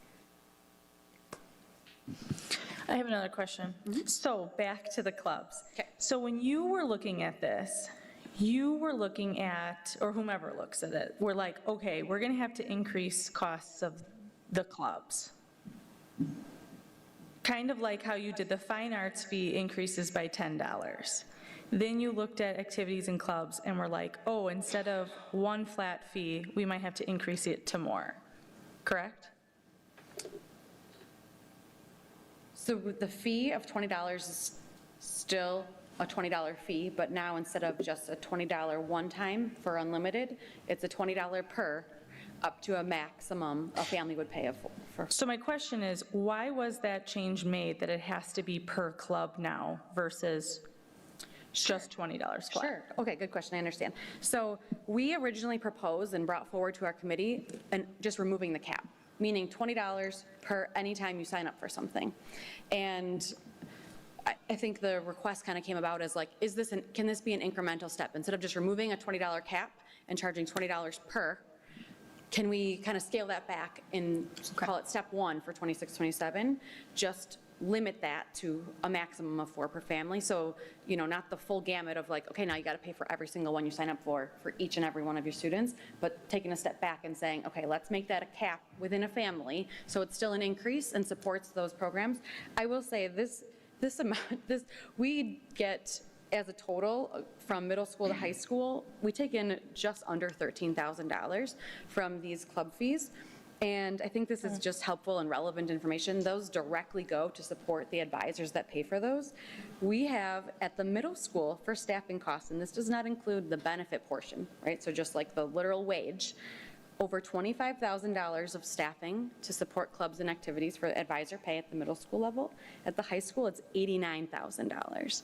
So the amount that we bring in from the $20 one time is just a small portion of what we pay for those advisors to run those clubs and activities. So this is just an incremental step to say, how can we make sure that we can keep programming running? We talked about removing the $20 cap, removing the cap altogether. We said, how about we take a step back in year one, make that a cap of 4 per family. Okay. Thank you. I have kind of a new guy question.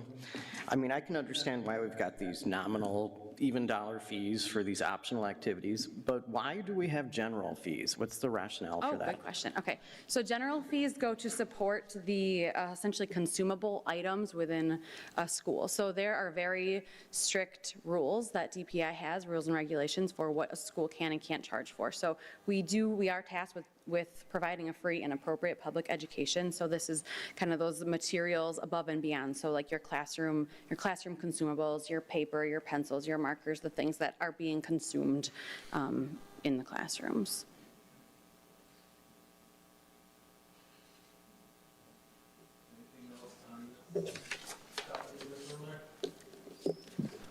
Action on it later. Otherwise, I think we can move into Ms. Windler's next agenda item. Okay, So moving into the 26-27 preliminary budget, and I hope I can do a better job explaining this one.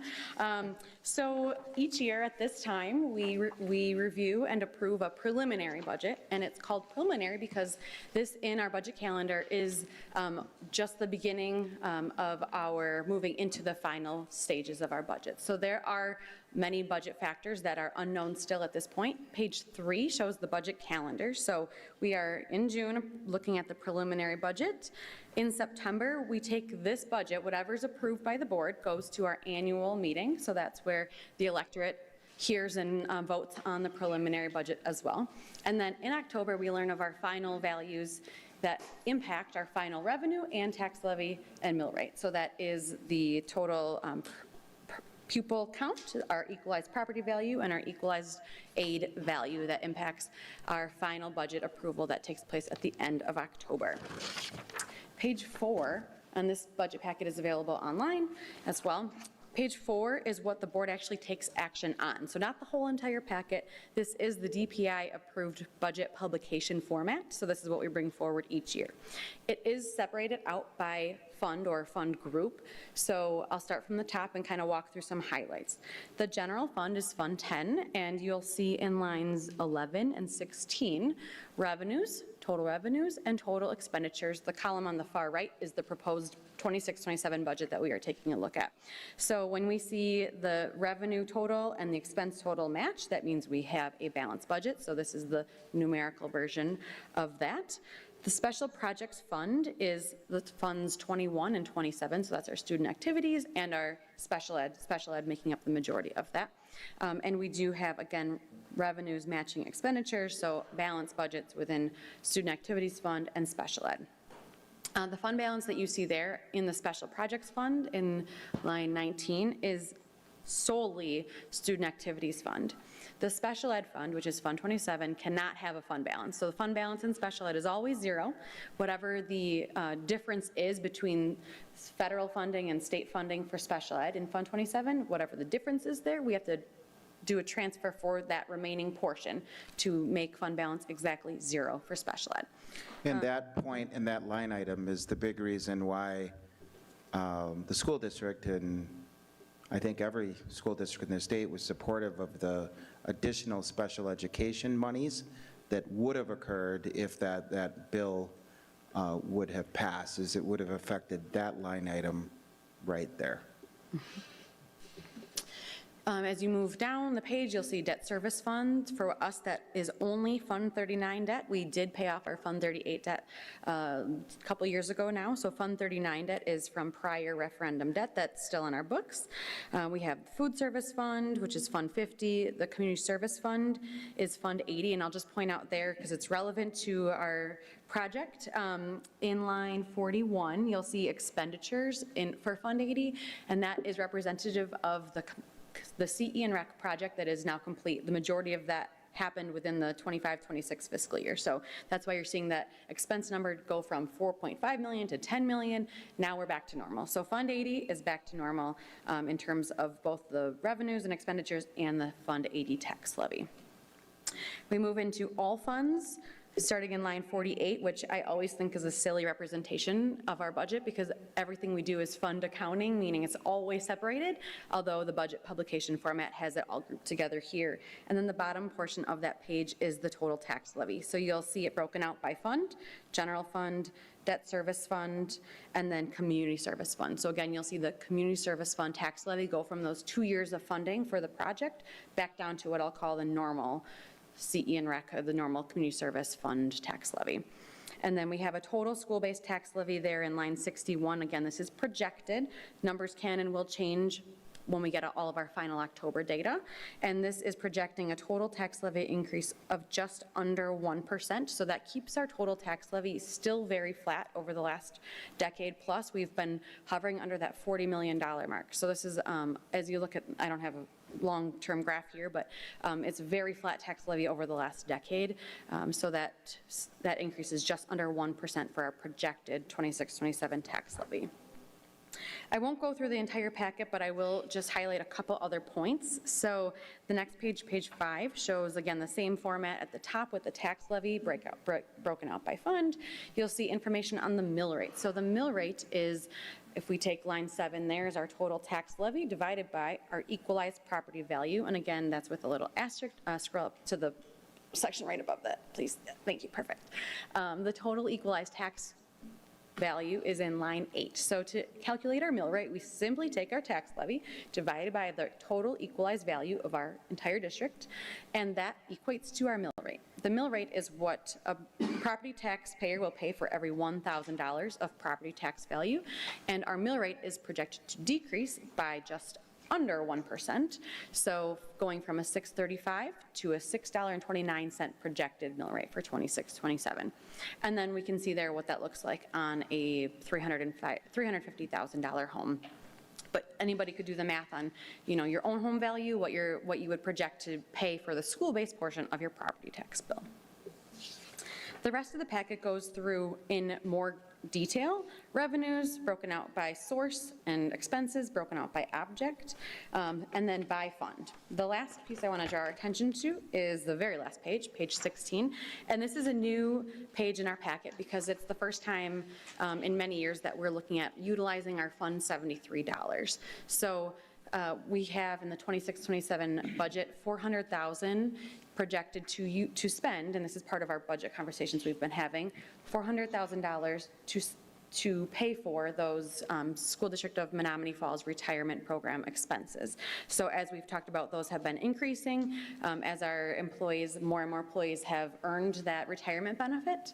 We have over $1 million of expenses in the 26-27 budget in that category, and at any time we can utilize the $2.7 million remaining in here. So for the first time in many years, we're looking at utilizing $400,000 of that category of funds, or Fund 73 funds for other post-employment benefits, to support or essentially reduce our Fund 10 expense in that category. So that Fund 73 is sitting at 2.7 million. It would be reduced to 2.3 Yep, million. exactly. Just wanted to be 100% accurate with dollars. So once we spend the 400,000 in the 26-27 proposed, we'll have 2.3 million left in 73. Can you just quickly highlight where we could see, with the CE and REC project and the defeasance that happened and the increased state aid that we got, and how that impacted our, I guess, the mill rate, if at all, and kind of where we see that bounce, if any, from the projected less, the decrease in state aid? Yep, and right before Caitlin gets into that, which she's very dialed in about the specifics of that, just note that Fund 10 and Fund 80, the state doesn't allow, we're not limited in 80. Right. That's important to understand with the explanation that she's about to give. And because of that, we were able to save the taxpayers over $3 million over 10 years by essentially prepaying debt, but Caitlin will get into that. Okay, so if you head to page 12, you'll see Fund 80, and then the specific revenue lines 1, 2, 3, and 4. Line number 1 is the property taxes for Fund 80. So you'll see the first column on this page is 23-24's budget, and then 24-25, and so on. So you'll see, again, like the norm that was existing in 23-24 for the Fund 80 levy, and then you'll see it jump up for 2 years. That is the funding of the project. So again, line 1 of the revenues there for Fund 80. So that project was just under $9 million for the Fund 80 portion, and that is the funding right there. Now, what I like to show, because this is fun for me, is if we go to the page before, so page 11, is the Fund 39 portion, where you're going to see, again, the very first line, property taxes. This is Fund 39, the $8 million, and then you see 0. That is the debt holiday that we essentially took in order to fund the CE and REC building project over 2 years. So we kind of went back to normal then in 25-26. So that shows we did the debt defeasance. So that is where we saw the interest savings, $3 million over the life of the remaining loan. And then this here shows where we didn't have to pay that the debt payments for principal and interest in 24-25. And then you'll see on page, Maybe on that point, maybe you could explain why we can't do that every year. so why we can't do debt defeasance every year. Right. Okay, so when we do a debt defeasance, when we are making a significant payment, there is an aid impact. So we work to manage our aid. If we don't do that, our tax levy swings all over the place. We're seeing a roller coaster. And as we talked about earlier, we've been maintaining a very flat tax levy. So there are, there's that. We also have, there's when debt is callable. So debt is not always callable. And we also have to build up that Fund 39 essentially fund balance in order to prepare for a debt defeasance. So we had been doing that over a number of years, which, you know, if we looked back like 4 years prior, it had been a history of Menomonee Falls process to do so, to prepare for a debt defeasance. So when we did our debt defeasance, it certainly wasn't the first time, it was just the first time in a couple of years we had done it, but Menomonee Falls has a history of doing so. So we work when we do this to make sure that we're maintaining that tax levy. Whenever we have a significant purchase, it swings our aid. So we kind of work with the levies that we have available, meaning Fund 39 and Fund 80, to make sure our levy stays as flat as possible for our taxpayers. Thank you. Yes. So I will just go to the last, One other question. So you have to have an adequate fund balance to be able to defease in the future as well? Yes, yes, Fund 39 specifically. Okay, so spending down fund balance would certainly put us in a bad situation if that other opportunity were to come again to save taxpayers money on prepaying debt if we didn't have that buildup. Correct, yes. Thank you. And we're always preparing for the next defeasance if we have to go in that direction. It's what a very good business manager does, which Mrs. Wendler is. So we're always looking at a possible next prepayment of debt. Yeah, so on that note, I actually had a meeting with the municipal advisors for our debt a couple months ago, winter, and we decided based on a number of factors, and some of the time it's based on the state budget, like what we don't know yet in the state budget that would affect our aid. We decided it wasn't the right time to go. I mean, we're doing that on the background. I don't even think we brought that to committee because it's just something that we do. And, you know, we would bring it forward when it is the right time. Or at least we believe it's time for the board or board finance committee to have a discussion about it. And full disclosure, when I first arrived at the district 3 years ago, it's one of the first things that I asked is, where are we at with defeasance? And Caitlin said, we're close. We're almost ready. And we were within a year. And that's when we effectuated the move. Yep. So. Are there any other questions for Ms. Wendler? Yeah. Okay, so a preliminary budget is just that, preliminary, right? It's based on assumptions. So at a high level, what assumptions are in this budget? Sure, yes. So in the board docs actual description of the budget, there are assumptions listed that I didn't go into specifics, but they are listed there. So that's, you know, available. I don't know, Peggy, if you want to navigate to that too. So we have at a high level I shouldn't just say Fund 10, at a high level across employee groups, and I'll use an asterisk because there are some CE and Rec employee groups that are not included in this wage increase suggestion, but the 2.63 wage increase across employee groups, which is in line with the consumer price index. So that's what's included in our preliminary budget. And then we also have an increase to health insurance reflected across our funds. So anytime there's an employee that is health insurance eligible in whatever fund they are, we have that health insurance expense within there as well. We also have, let's see what's all in here. And I should say, like, we've been reviewing at meeting after meeting after meeting, the assumptions are included in the budget. So this is like a super scaled back portion of what's included, but transportation, for example, we have a 12% increase in our contract. We also have, fuel is going through the roof right now. So we're seeing, we pay for the price of fuel, and diesel is very high. So we're seeing that reflected in the assumptions in our budget as well. Do you have any other specific ones that I should point out? Right, so then this is part of the process of going through the timeline. And when do assumptions not become assumptions? At our final budget. So they could firm up final budget is the end of October. I think it's October 26th. There are any point in time when we, I guess, know along the way that things are firmed up.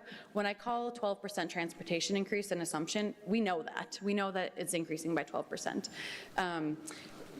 The revenue that's associated with our revenue limit formula is really an assumption right now because one of the main factors is our pupil count.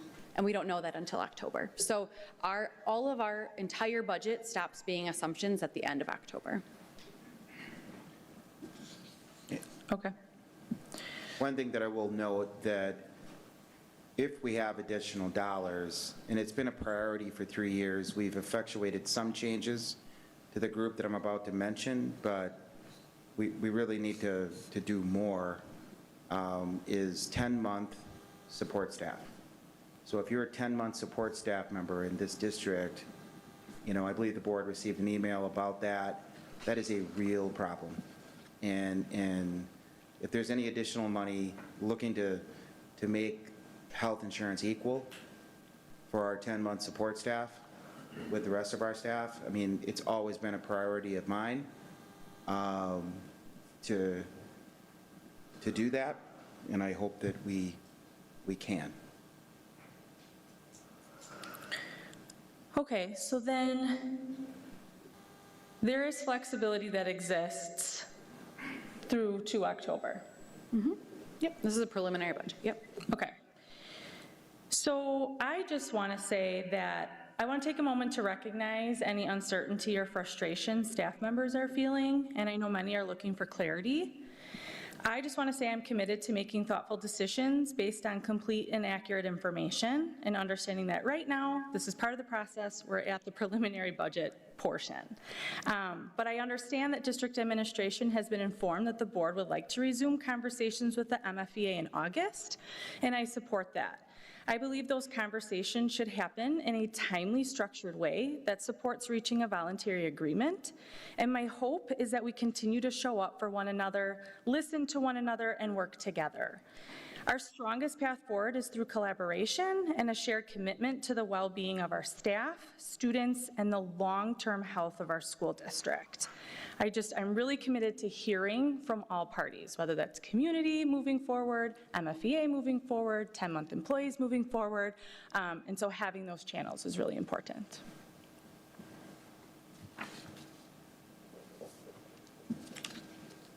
Any other thoughts on the preliminary budget? When you mentioned the 10-month support staff and making insurance affordable for the 10-month support staff, was that the thing you're looking for? Absolutely, yes. And what was the price tag associated with that? We estimated anywhere from $750,000 to $1 million. Okay. Those are estimates. That said, I believe it's critically important that we try to address that. If we're looking at an area or a group of employees that we have difficult time maintaining because of the competition around us, and they do so much for students and staff and the community, and almost all of them live right here, it would be 10-month support staff health insurance. Okay. We were able to, 2 years ago, year and a half, 2 years ago, give dental insurance to that subgroup, and we were happy to be able to do that, but health insurance is where they need help. Some of them are losing half of their pay based on the system that is currently set up, and I believe that that is something that we should focus on. Thanks.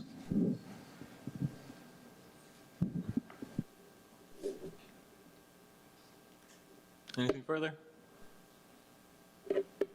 Okay. Thank you, Caitlin. Yeah. Our final discussion item is the WIAA membership renewal for 26-27. Yep, this is pretty easy and straightforward. Every district in the state has to go through this. The long and short of it, it just says that the Board of Education, you understand and agree the conditions of the membership, WIA is a private organization, so we have to opt into it. I do recommend that you do this, or else we won't be in the WIA. We become Notre Dame. Yeah, but this is a pretty, yes, we'd be like Notre Dame. That was good. That was good. So this is pretty straightforward. We do recommend approval. It's a standard form for all school districts. Any discussion on this? Okay. We can move on. We've reached the next section of our agenda where we have an invitation for questions and statements from the audience. So speakers are eligible to address the board once per meeting. If you are a district resident, district student, current district employee, or parent guardian of a student in our district. We have had our speakers complete the identification forms. Public comments will be limited to 3 minutes per speaker. The board does reserve the right to reduce the allotted time or suspend public comments and defer them to a future meeting at any time. Just to note that the board will not and cannot in most cases react to any concern in the moment. The board cannot and will not engage in debate concerning any remarks and cannot legally take any immediate action. Any questions or comments regarding individual personnel issues are not to be discussed, and we would encourage, if there are concerns with that, to send them electronically or get into contact with a district administrator and set up a meeting. With that, we do have a number of public comment forms tonight. So we will start with... Do you want to do the on-deck thing too? Or no? I don't know if we need to do, I don't know if we have that. I think we have... Do you? 7? Oh. So I think we'll try to keep it moving. Letitia Spence Brookins. I apologize for your name. I was trying to read the handwriting. Ms. Warbleski, do you have the timer? I do.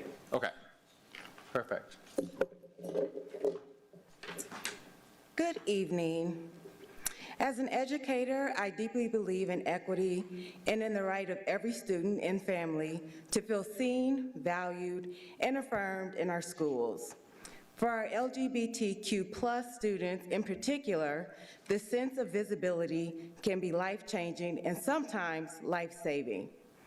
Books are not just academic tools, they are mirrors and windows. For LGBTQ+ students, they can be the first place they see themselves and their families reflected with dignity. For other students, they offer the opportunity to build empathy, understanding, and respect for people whose experiences may differ from their own.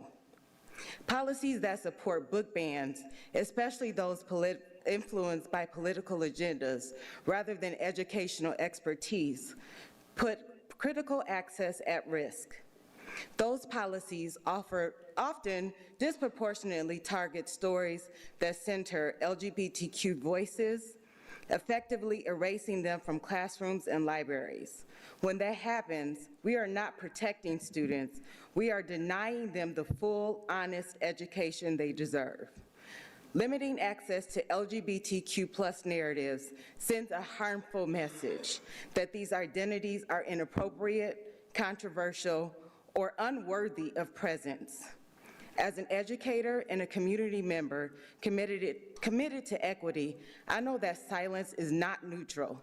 Silence can reinforce stigma, marginalization, and exclusion. I will not be silent. Our role is not to narrow the road for students, but to help them understand it more fully as we prepare them for whatever the future may hold.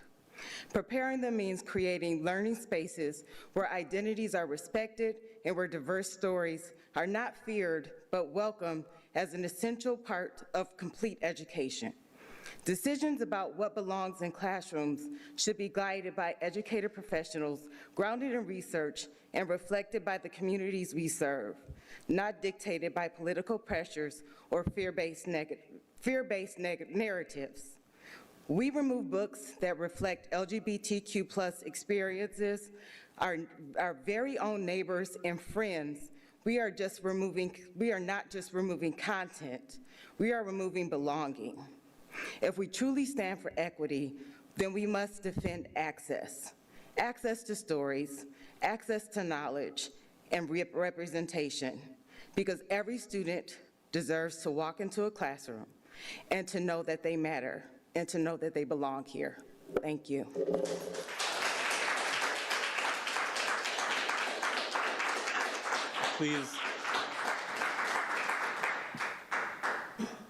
Please refrain from applause, jeers, cheers, or boos, just in respect to all speakers and all viewpoints.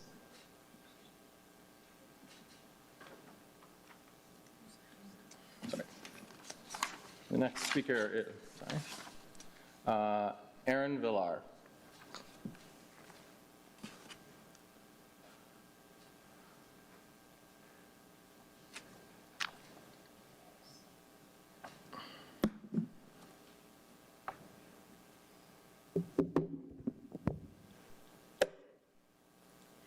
Good evening and happy Pride. I'm Erin Villar, parent to 3 Menomonee Falls students. Nearly 2 years ago, the School Board of Menomonee Falls removed Love Makes a Family, a happy 9-page board book that simply showed families of all different types living their lives, doing things that us parents do every single day. Some of those families have same-sex parents, just like my children. That school board felt that it was objectionable to remove or to have families that look like mine in the book, and furthermore, unanimously voted to remove it. My family, among others, took issue with that removal and were part of a discrimination complaint that went all the way to DPI, as some of you may already know. DPI cowardly skirted the issue by claiming they are not the entity to determine discrimination, simply to ensure that the district followed their own policy for such claims. The policy at the time was custom-made for removals of this nature, not without intention. But DPI did find that the resource used to support this removal was a bogus resource, not a reputable source. As you know, the district has now been tasked with creating policy and sources, a list of sources that are reputable, educationally based, and without bias.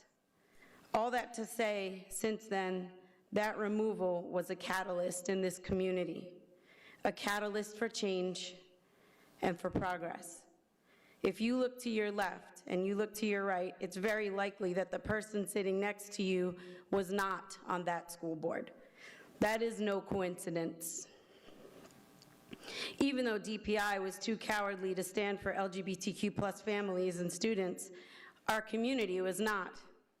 They have showed up in droves to remove the hate from this school board and put open-minded and welcoming candidates in those seats.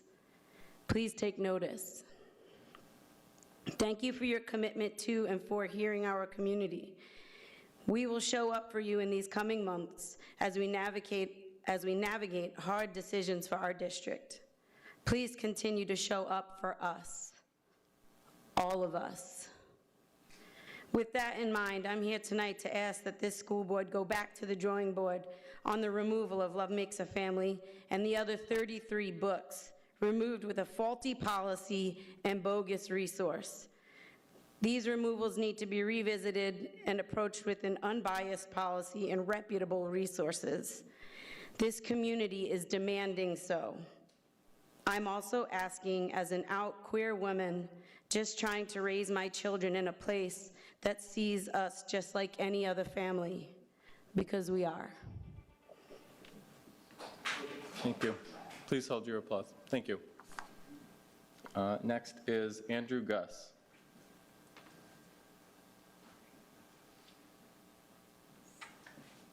You got my address, Jesse? Andy Gus, W1, no, I don't do it. Cool, perfect. So, I want to start by saying something that is long overdue in this room. LGBTQ+ families in Menomonee Falls belong here. Your children belong here, and for far too long, this district has made you feel otherwise. This ends tonight. We have watched families in this community feel unseen, unwelcome, and unprotected by the very schools that are supposed to serve their children. We have watched books that simply reflect the reality of who some of these people, who some of these kids are, get pulled from the shelves. And we have watched it happen based on sources that even the state of Wisconsin found unacceptable. Let's talk about that for a moment. BookLooks, a discredited, politically driven website used to flag and remove books from your children's libraries. Not a professional review, not an educator, not a child psychologist, a website. One the state itself rejected as a credible source. And yet, here we are. So to every LGBTQ plus family who has sat in these uncomfortable chairs, who has spoken into this microphone, who has cried on their car on the way home from these meetings, we see you, we are with you, and we're not leaving. To the families who stood alongside us through the complaint process, thank you. Your courage is the reason we are standing here tonight with something to offer instead of just something to protest. Because we didn't just come here to call this out. We came here with a solution. Tonight, we are presenting the board with a concrete policy, a fair, clear, workable policy that provides a legitimate path to get these books back on the shelves where they belong. A process grounded in professional standards, not political websites. We're asking this board to receive it, to read it, and to act on it. LGBTQ kids in this district are in your classrooms right now. They're looking for themselves in these books. They're wondering if they matter to the adults in charge of that education. So tonight, you have a chance to tell them they do. And we're going to be here at every meeting until you say yes. So I do have a current policy in hand. I don't know if I can, Jesse, you want? You can give it to Ms. Morbleski and we can. Copies of policies, workable policies for each board member. Thank you. Thank you. Next, we will go on to Megan Minster.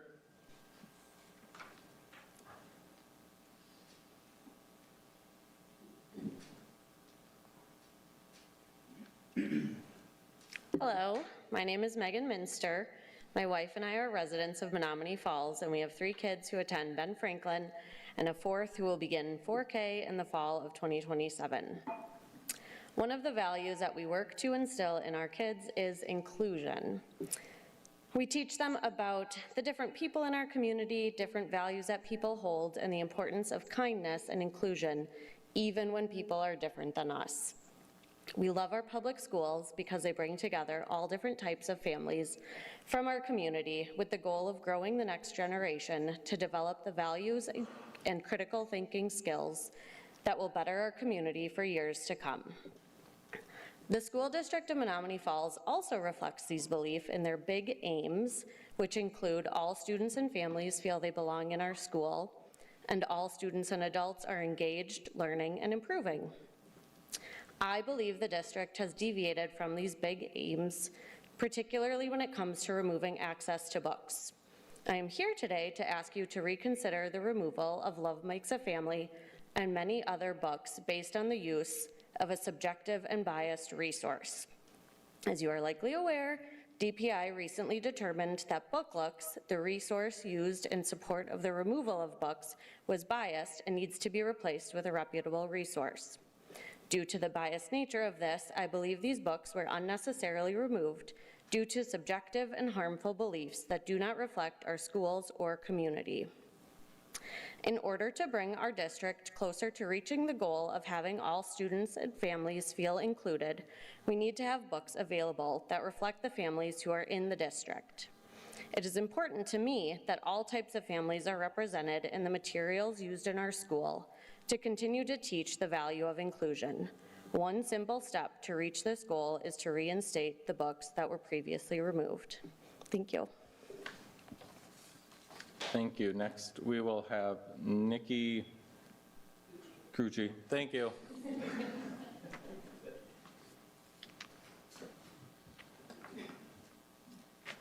Good evening, and I would like to thank you for the opportunity to speak here tonight.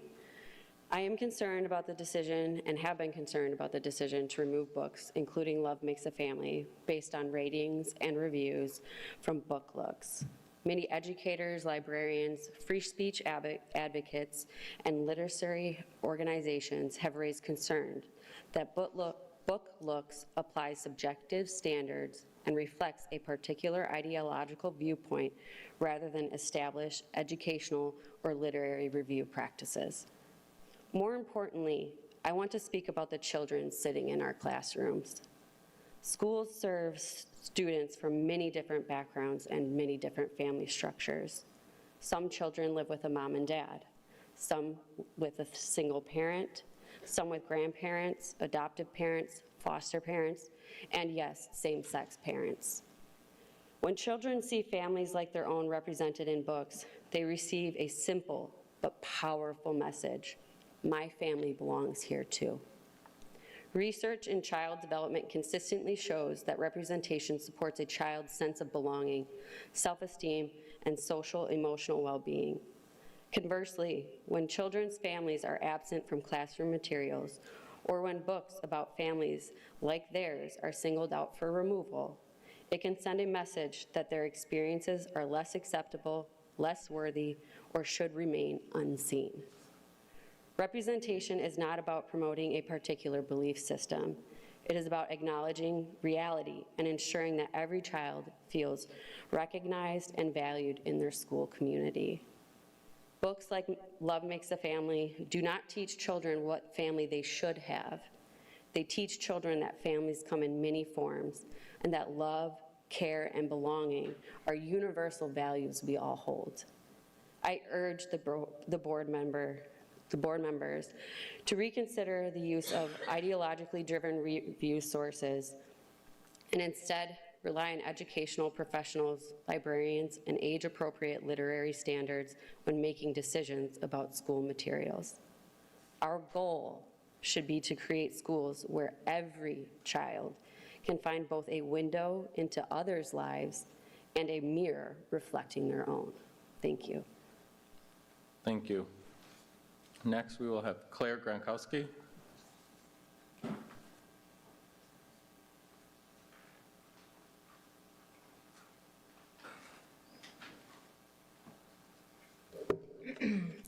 My name is Claire Gronkowski, and I am a junior at Menomonee Falls High School.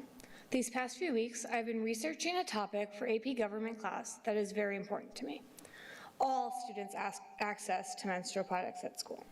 Wisconsin DPI reports that around 1 in 4 students miss class or assignments due to being unable to access menstrual products. Currently, Wisconsin has no requirements or legislation requiring schools provide their students with period products, but I propose that our school district should be a leader in this movement. I propose that we create a policy to stock all female designated restrooms, as well as at least one gender-neutral and accessible restroom on each floor of each building, with tampons and pads of various sizes. This is necessary for grades 6 through 12 to help them power through the day. This would help to alleviate the stress placed on students and parents to try and find a way to get menstrual products at school. This is important because not all students can afford or access menstrual products, and younger students may not be prepared for their first period.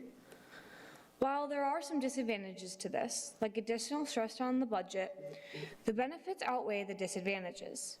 The school district can apply for grants and aid from many different programs.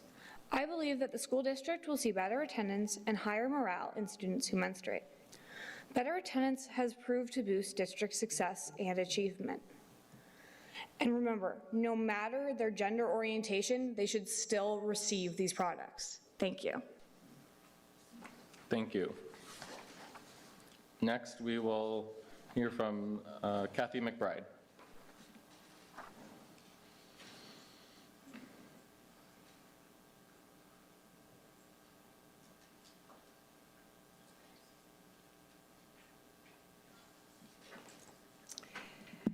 Well, the question is loud and clear. What about my family?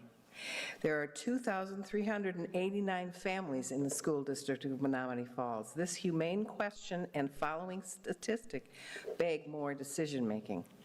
It's time to reconsider and reinstate what has happened to those more than 30 books taken from our libraries and classrooms since 2023.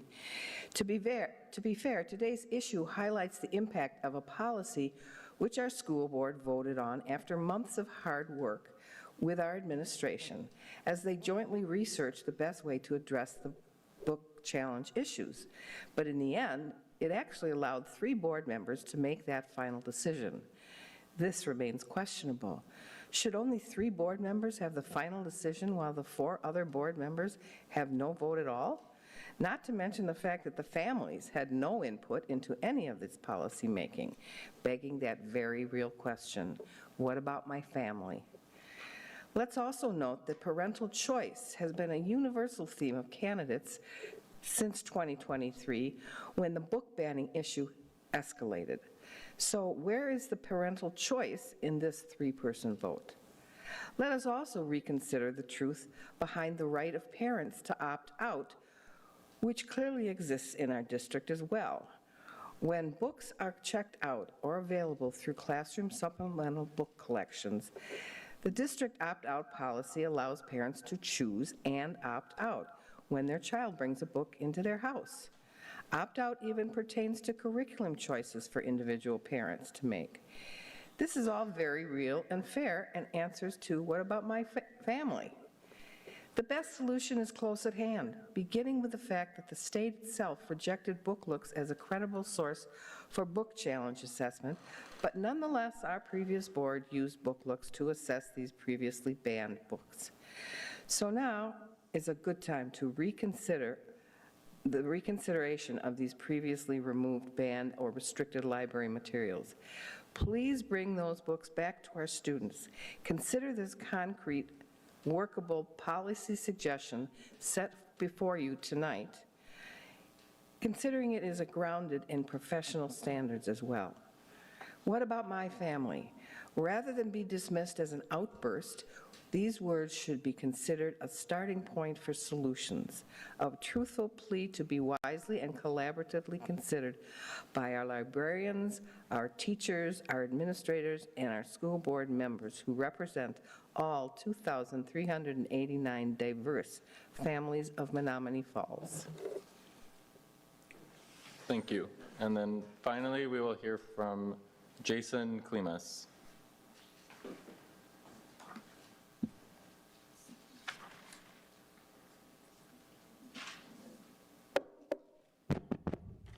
Hi, everyone. Good evening, greetings and salutations. Thank you for having me. There have been articles recently in the last month in the Journal Sentinel about the book bans imposed by a prior board. I'm here to ask that this board consider implementing a policy to reinstate the banned books. The school district should encourage books from all sorts of authors so kids can feel seen, represented, and be able to read books from a wide range of authors and perspectives.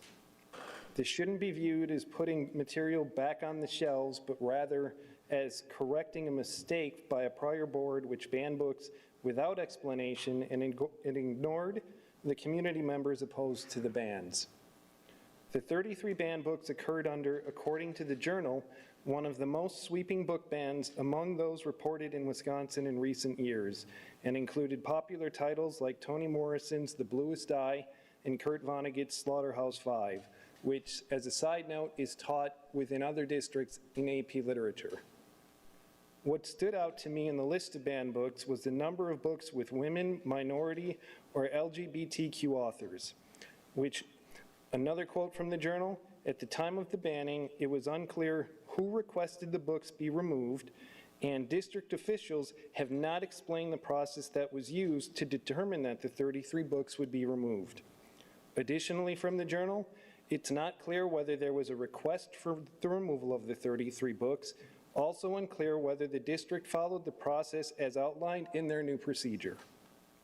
So to me, all of this reads as, we have books that were banned without justification or transparency. We also know that the district has used BookLooks to evaluate at least one book in a travel library. While BookLooks was shut down in March 2025, it doesn't change that the prior board and the district did not meet its own policy requiring reputable and unbiased professional selection aids when it used BookLook to evaluate at least one of those books that were banned. These decisions to ban books have unfortunately caused a perception that our community is less than welcoming to some families. I've read how some students are asking that because of these book bans, if it means that there's something wrong with them or people in their families. That's incredibly sad, and another reason why the board should consider a fair policy to restore these books to our libraries. I look forward to this being the board that is transparent with the community and a true partner to our parents, children, teachers, and administrators. Please consider implementing a policy to reinstate the banned books. And in fact, based on other comments, it looks like you guys could dig in as a policy recommendation was dropped off earlier. I'd ask that pretty please, with sugar on top, Thank you, read Mr. and Klumas. consider it. Thanks, everyone. Thank you. All right, now we will move into our action items and work through the rest of our agenda. So our first action item is the School Perceptions Survey Group. So I am looking for a motion to approve the school perceptions proposal for survey services as presented. I have a motion from Steve I'll second. and a second from Ms. Schmeling. Is there a discussion? All right. No further discussion, then all in favor say aye. Aye. All opposed? No.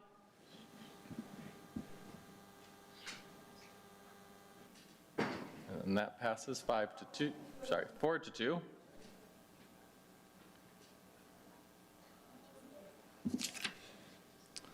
Next, I am looking for a motion to approve the student fees, meal fees, and, facility rental fees for 2026, 2027 as presented. I'll make the motion. I have a motion by Ms. Sterline. Second. I have a second from Mr. Taylor. Any discussion? All in favor say aye. Aye. All opposed? And that's unanimous.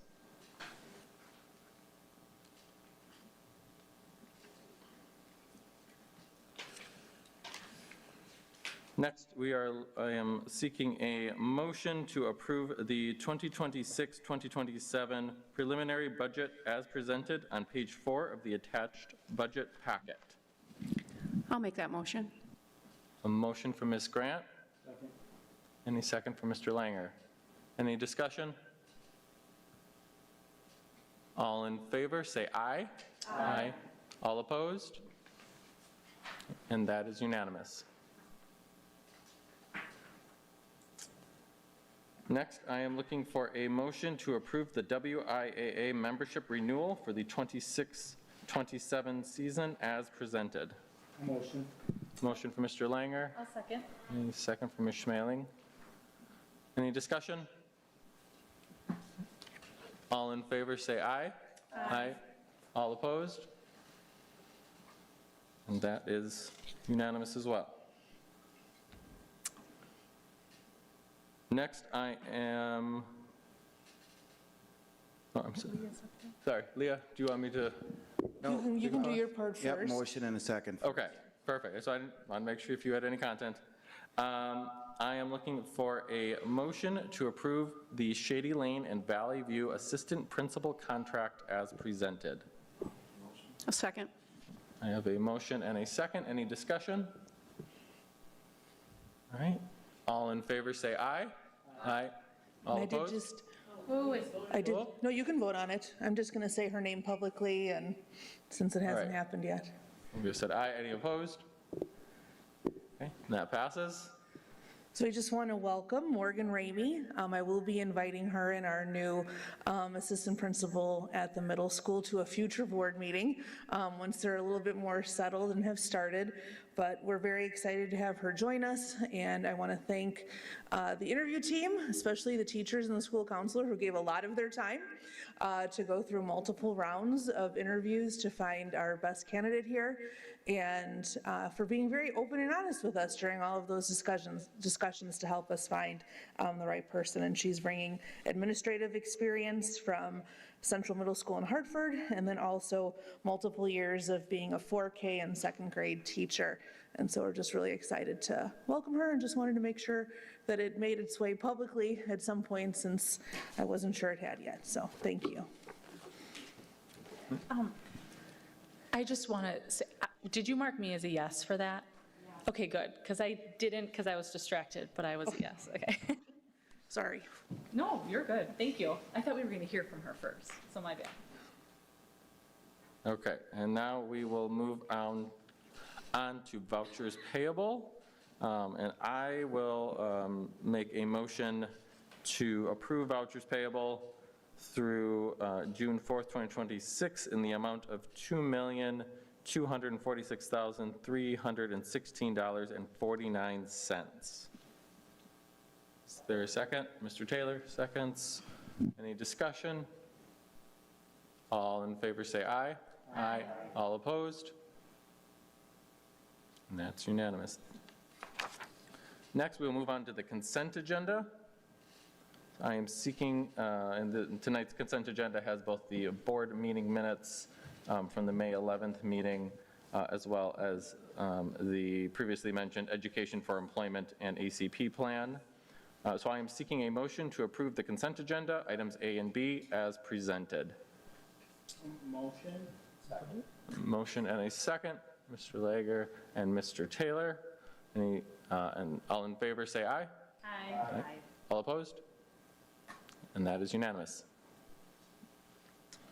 That brings us to future board agenda items. Are there any possible future items? Yes, I'd like to see if we could add committee reports. All right. We can certainly do that. Maybe limited to things that are not already being talked about. I said that poorly, but things that are not otherwise being brought forward in the current meeting's agenda to not duplicate content. So you would like a standing agenda item for committee reports in discussion? Or within reports. We can, Yeah, you guys can Okay. figure it we can out. figure out. I mean, All right. I'm not gonna, it doesn't matter. But where it's located doesn't matter to me. Okay. I think just And then to track what you're saying, Jesse, you're saying like if the finance committee talked about the preliminary budget, the chair wouldn't sit and talk about the preliminary budget since it was already being brought forward by Caitlin. I guess I was looking, I was thinking more cliff notes than a Yes. narrative review. Perfect. All right, any other potential items? Now regarding this policy document we were presented with, how would we get that? You have to put your microphone on. Regarding the policy draft we were given tonight, And how I think there's copies up there that were, could we get that, how do we get that into the board in terms of reviewing it? that would go through the policy committee. And so something that could be discussed. And I think obviously there's a lot that goes into a policy as far as legal vetting and, things, how does it look at other policies? So I think that's most certainly a committee item. So it goes to committee first. Yeah, I think it needs to be read, and there's So if another group comes next week with a policy, are we, so people can come to every meeting and drop something off and it becomes a part of discussion automatically? Is that how we're handling this now? I don't think it becomes I guess I was trying to answer his question of how that would get in. Yeah, I guess I was more asking Mr. Taylor what his expectation is as a new board member, that people come to every meeting and drop off piles of stuff and now it becomes part of the board's work automatically, or? That would be something. I guess we can just take it one meeting at a time. It would be something. I think we have a duty to at least look at things that are presented by community members. And then I think there should be obviously a decision at the various levels of the board of what is, what merits more work. And I think we have obviously a lot on our plate with finances, we have curricular changes, we have You know, a whole new policy book that's going public July 1. So I think there's, obviously, we need to be judicious with our time and not, to your point. I mean, it just certainly sets a precedent, and, It does. you know, there are various groups in every community where I think if we, certainly, there's public comment, there's an opportunity to hear people, that's what we're here to do. But if, like everybody, there's a new precedent that you come to a meeting and you drop something off and now it becomes the agenda item of the next committee, that's going to be a lot of work for administration as well as for the board. And, you know, we do have regularly scheduled agenda items that come up at certain times of the year that we have to address. And if we say, oh, somebody came here and so now this is the next, the most pressing thing, and it becomes the next item on the agenda, I'm just saying that that certainly sets a precedent, and certainly for any folks that may wish to make lives difficult for board members, there could be a lot of things dropped off here for us to look at. So I'm just saying you'd certainly be setting a precedent. I see what you're saying. Mine is, I guess it's really a procedural question. I sit on the policy committee, so I'd like to introduce it there. If this isn't something that would be appropriate to bring to the next board meeting and go to the policy committee instead, I understand. And so my take on something like this is no different than if someone emails me, I mean, you obviously last year got, you know, all responded to, you know, emails from community members, but if community members send me you know, we've gotten things like, we've gotten videos, we've gotten documents, pictures, you know, whatever is sent, like, I feel the need, I would read or take in, you know, what is presented and try to make a fair assessment of it. I'm not saying one way or the other, like, I have no idea what words are on that sheet. I'm not saying that this should be a policy committee item. I was trying to answer, I think, to Mr. Saylor's question is what would the path be? And I would think the path would be if you were going to adopt a new policy, as we did with Neola, you'd go through the policy committee. That said, like, I am currently the chair of the policy committee. So with Mr. Munoz and our Neola rep, we'd set the agenda. You know, so I think that is, you know, something I would read, and if, you know, people want to send other things, I don't doubt that it could, you know, be substantial text, but I think there's no matter what, you know, faction or group from the community wants to be heard, I think there's I think the least I can do is read it, and I am not suggesting that it's. So I apologize if you took that as it was going to be an automatic. I wasn't saying it's automatically going to the policy committee. I'm saying that I will read that, and I think there are, you know, 100 hurdles before something ever, you know, becomes a policy, you know, as you know. So that's all I was saying, is that is if it were to be acted on, that is the route it would go, but just by virtue of being dropped off, it does not become an agenda item. I understand, thanks. Okay. With that, I am looking for a motion to close the open part of our meeting and convene into closed session authorized under Wisconsin State Statute 19.85. Sub 1, Sub C, to discuss employment, promotion, compensation, or performance evaluation data of any public employee over which the governmental body has jurisdiction or exercises responsibility. I'll second. We have a motion and a second. Is there any discussion? All in favor say aye. Aye. All opposed? All right, and we will move into closed. Thank you, and if we could start